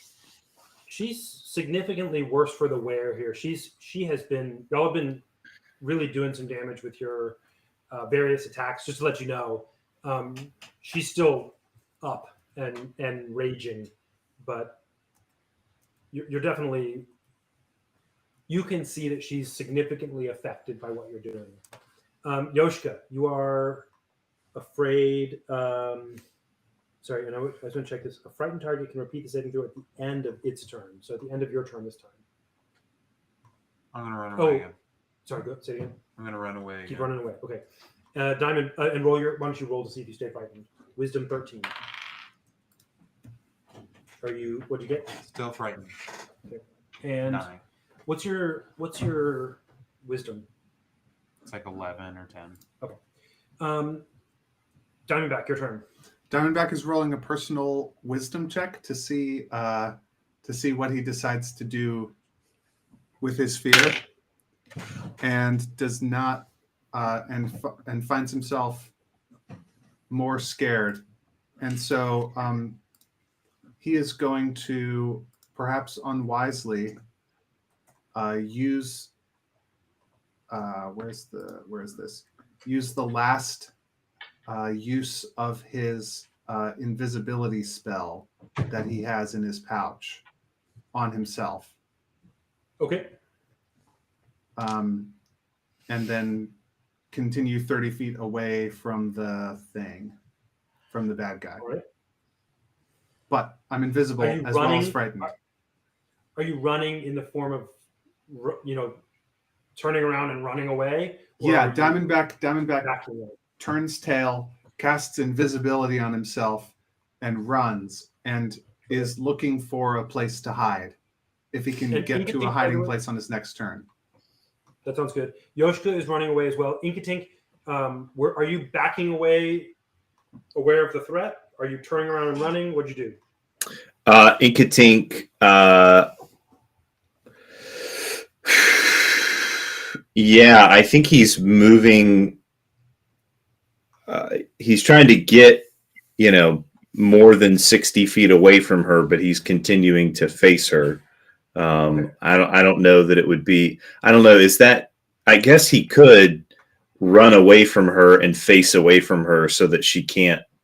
If he can't see her, then she can't affect him. So I guess he's gonna turn and run away from her and keep his face away from her. So if she And can, did you dash away? no, I moved away. Okay, got it. And that sounds good.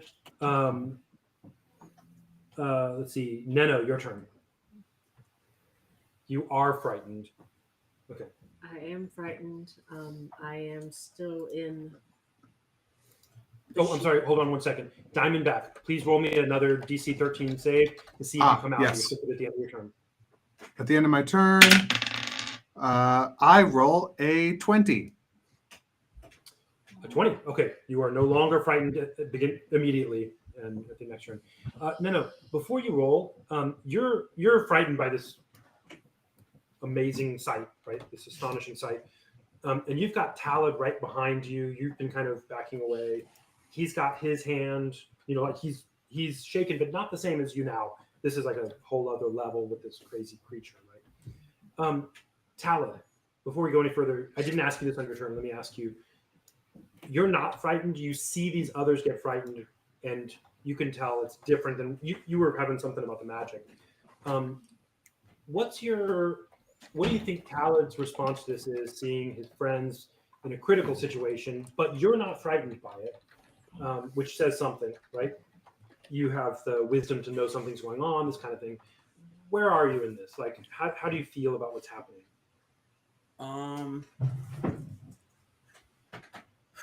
Talad, he's not unafraid. He's just acting. It's like if he doesn't have the fear aspect, but it's like if you see a really big bug. Some people might be afraid, while other people will say kill it with fire, and that's what he's trying to do. Okay, so he has And a kind fire. of like.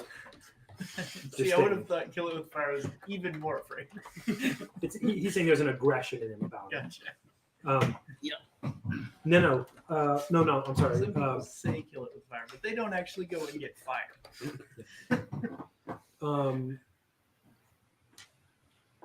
Talad, roll me a D20.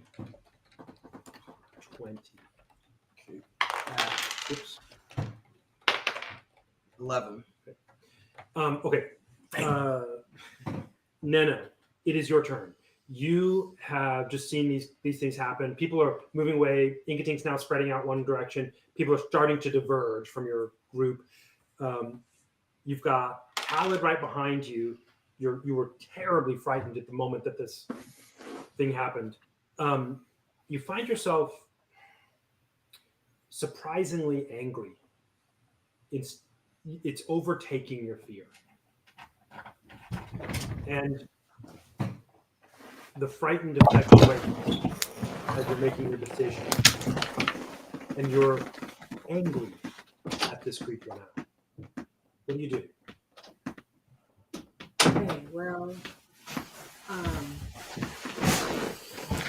with whatever wits I have about me, I remember that she seems to be water centered, and so I'm going to try to fire her. Casting a fire spell. Create bonfire. Okay. You create a bonfire on ground you can see within range until the spell ends. The magic bonfire fills a 5-foot cube. Any creature in the bonfire space when you cast the spell must succeed on a dex saving throw or take 1d8 fire damage. A creature must also make the saving throw when it moves into the bonfire space for the first time or turns, or on a turn, or ends its turn there. So I will cast that exactly right where she is. She's now in a 5-foot bonfire. Okay, great. And if And also, I think I shriek. Like, I'm being verbal as I'm casting it. Okay. Speaking of killing with fire. That's right. True. That was welling up within her. Kill it with fire. I need you to roll for me. Let's see, dex saving throw on her part, and then 1d8 fire damage. Sorry, I'm doing a d20. No, she rolls a dex saving throw. Okay. Against your magic casting. What is that? Minnow. I've got your character sheet here. 12. Okay. That's your spell casting DC. Okay. Which is what she has to save against. Okay, so now I'm rolling for her. No, I'm rolling for her. Okay, good. To see if she was not a good roll. Nope. And it was a dex saving throw. Ooh. She rolled a 1, a critical failure. Awesome. And I'm going to see how bad that is. Sorry. Okay, roll me a 2d8. Her critical failure on that, I'm going to interpret that as that you're doing twice the damage, or twice the damage dice. Okay. I don't have d8s. I have. Oh, Sorry. Here, no, you're good. Here are 2d8s if you want actual dice. Thank you. 6 and a 7. Oh, Nice. wow. All right.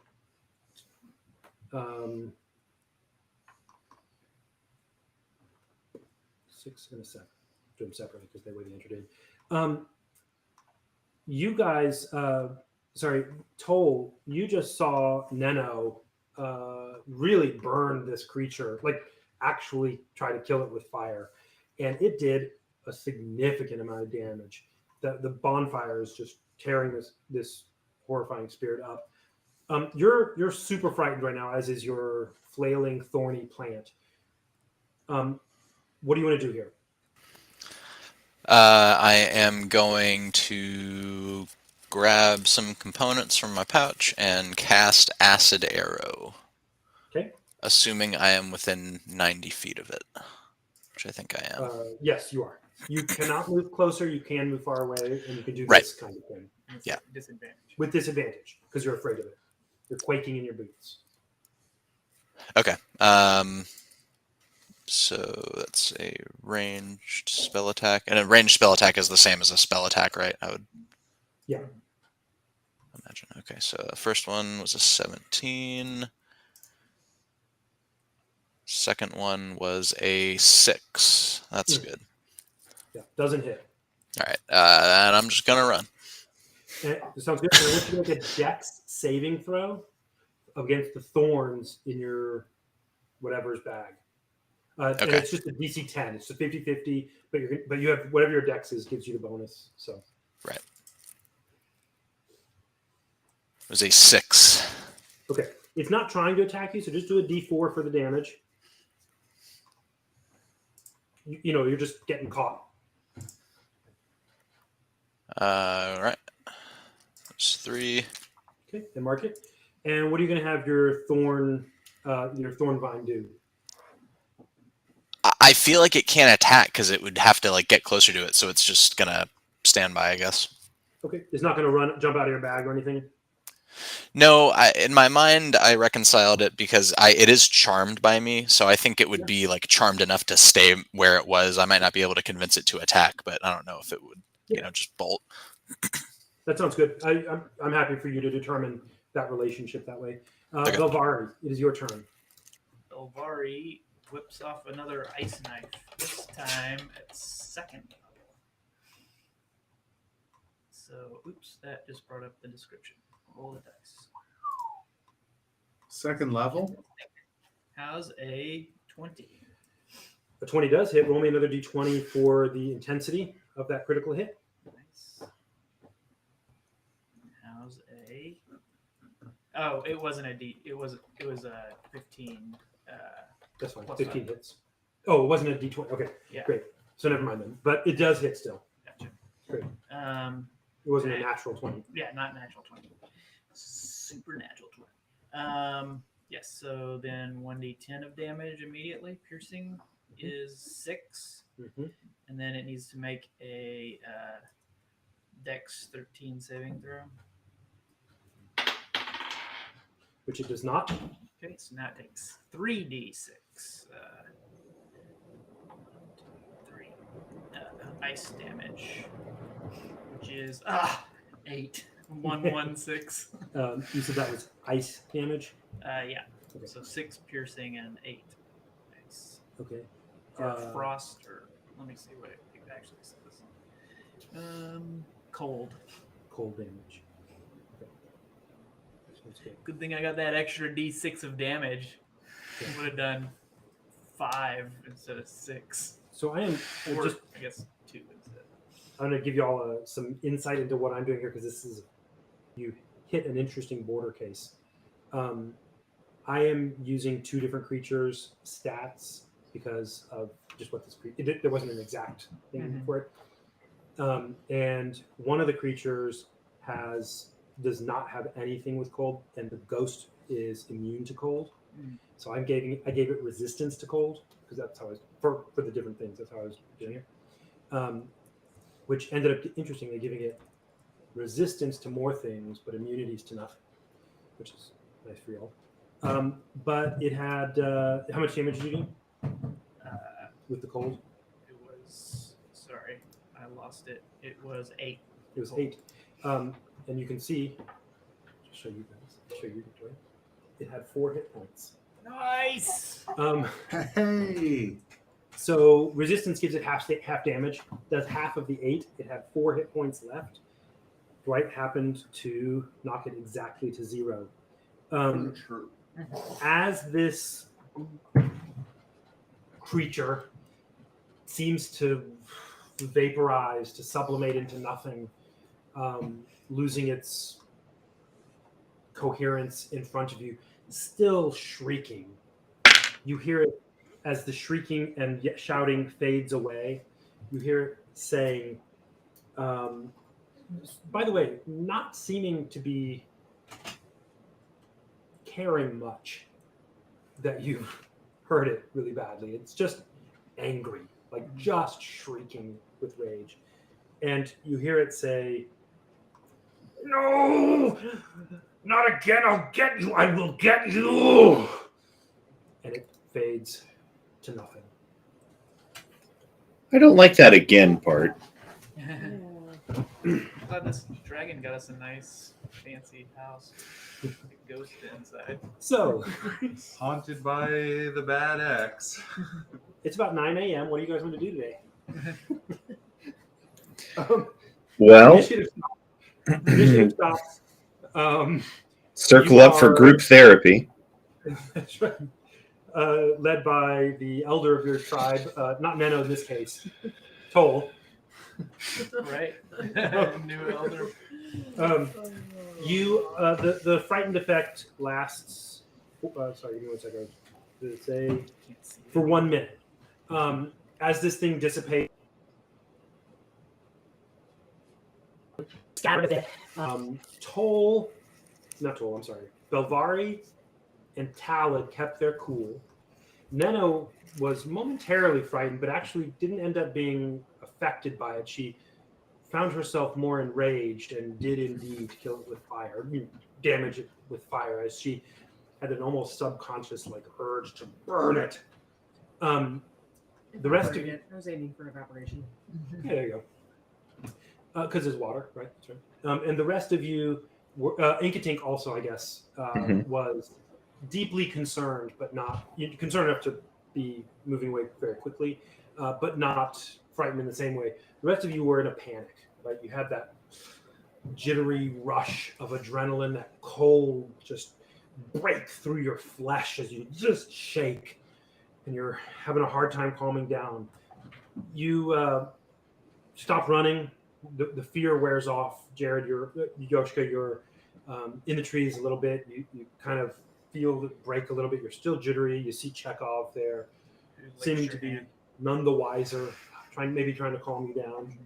Excuse me. Actually, just trying to get you to throw the stick. Lambrel and Teco, who were the first to get, they were not as heroic as you guys. These are just some guys in these towns, right? They don't have experience with this kind of thing. Lambrel and Teco are they got first to the forest, and they find themselves like a little bit winded, but creeping back out of the forest. You all are coming back together. What do you want to do here? We have a few minutes before we stop, but I wanted to get some reaction here before we stop. If we're all together and can calm ourselves down enough for me to remember that I want people to be okay, I have some meditative healing chant I can do with people. Okay. You don't see Sorry, go ahead, Diamondback. Matt. Right. Diamondback, you are no longer afraid, but you are still sensible. Yeah, Diamondback is not afraid anymore, but the rest of the party does not see him.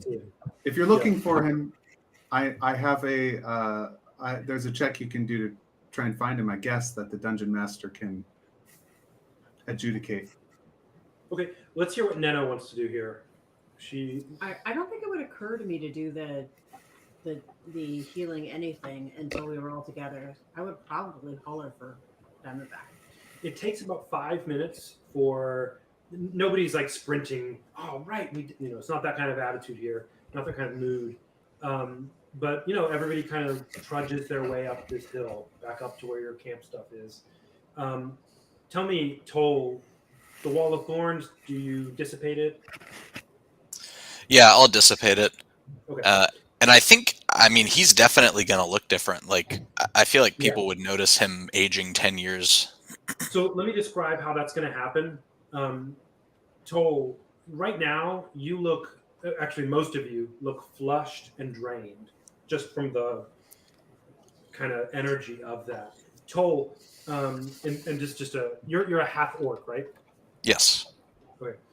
In real life, human men pretty much finish all their growth by the age of 26, as far as height and such. I'm going to assume it's about the same. You're early. What's going to happen, Toll, in the course of your next long rest? You're going to wake up, and during that long rest, you're going to not be well rested. You'll have you won't be exhausted, but you won't recover any hit points. You're just exhausted. You don't condition. Your body was working really hard during the rest, so you're still really tired, but not like physically exhausted. Okay. Yeah, that's your late 30s. That's right. That's right. You're going to wake up, and you will find that you have a shadow, a stubble on your face. Your shoulders have broadened. You're a full half orc now. I'll actually let you determine in your strain of half orc what this means. Have you gone from teenager, lower tusks to adult? Whatever that looks like for you. I'll ask you to describe it next time. But basically, when you get up in the morning, you're going to be no longer flushed, but your shoulders are broad. You're taller by several inches. You're exhausted from your body making these changes. And you're going to be, everybody's going to pretty much notice that your sort of more childhood face has come into that more mature was going to say manly, half manly, half orcly.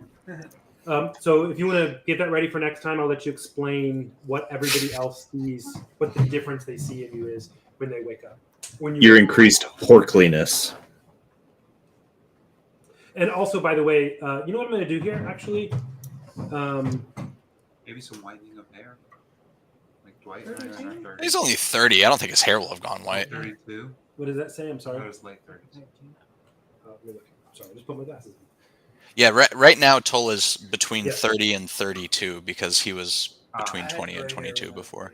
22. Toll, there is a thing you can get that lets you improve. Like when you're leveling, you one stat can improve.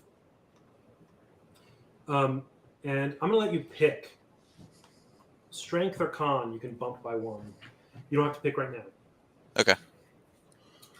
So that's the effect of what has happened in your aging is you're coming into your own frame that way. Okay. You should at least have one distinct streak of white in your hair. Because it was so fast. Or That's green. what white hair is. It's Stress. the product of stress, right? I mean, that's what old That's what happened to wives Moses.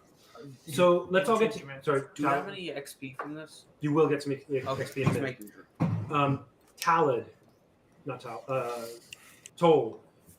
Nope, I'm sorry, I did the wrong thing again. You all come together, and Neno is soothing you, and she calls out for Diamondback. You call out, Diamondback, come back! Where are you? and Diamondback, whether they know it or not, do you come or do you? What do you do? I'm not there. Okay, then in that case, Neno, let's hear what happens with you. Tell them. I get everyone to sit down and we get a little campfire going just for something to stare at. And I lead the guys in some just calming breathing. And then I ask them to listen to the water that's still flowing out of the hole.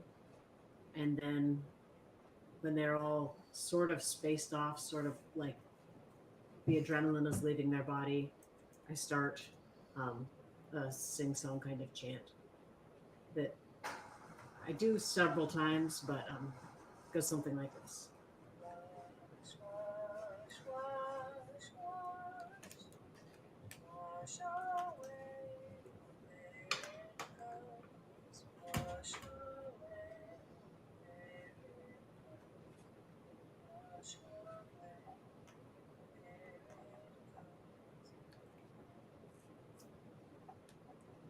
I wish I could have made that louder, guys. Sorry, that's as loud as it goes.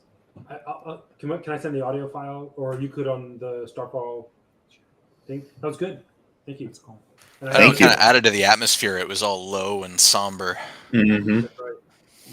I will also when I cut this into the thing, I'll cut in the real high quality. Thank you. Cool. Let's give experience real quickly, and then we will wrap up. It's 10:05.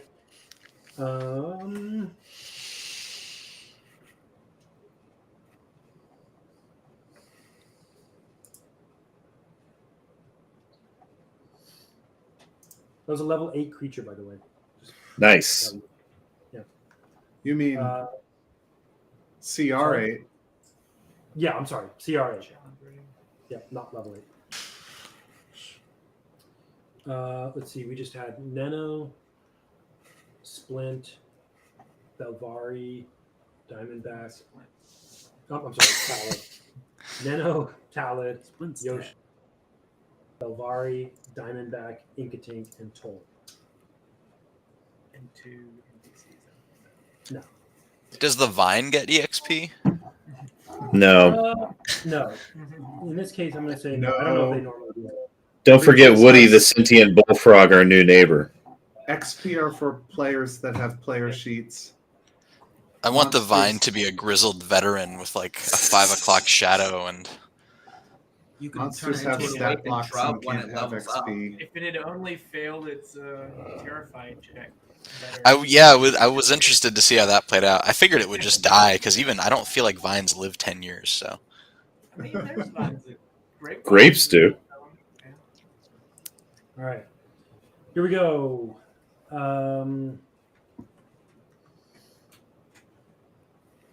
You each get 557 experience.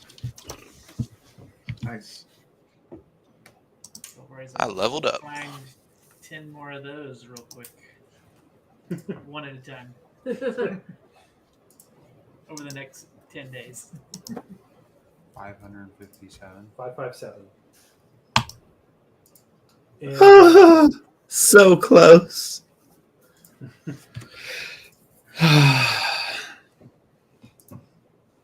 Such is the way of things.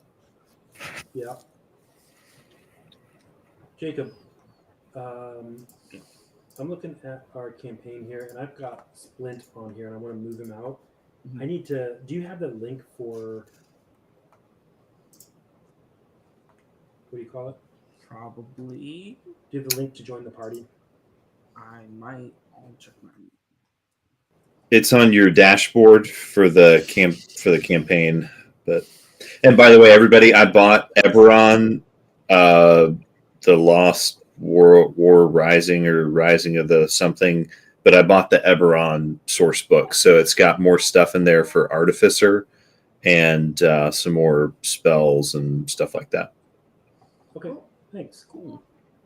It'll probably have more impact on the next campaign, but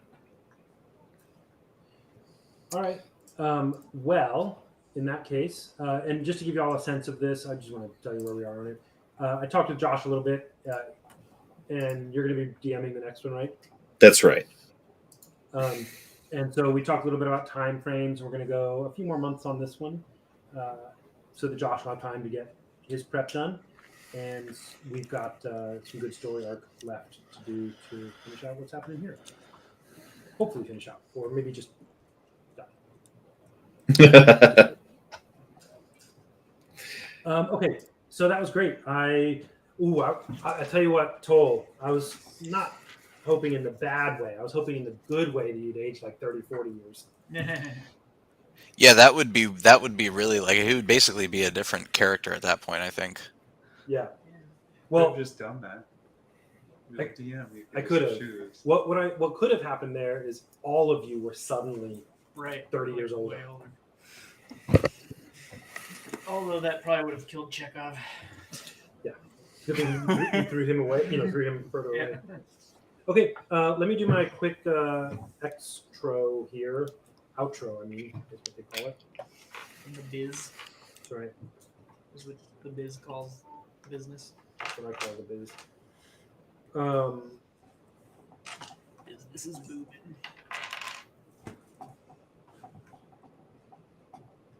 Just so I have it recorded. That's where we'll end this episode. Thank you for listening. You can get more details about the world and the story we are telling at the StarfallCollective.com.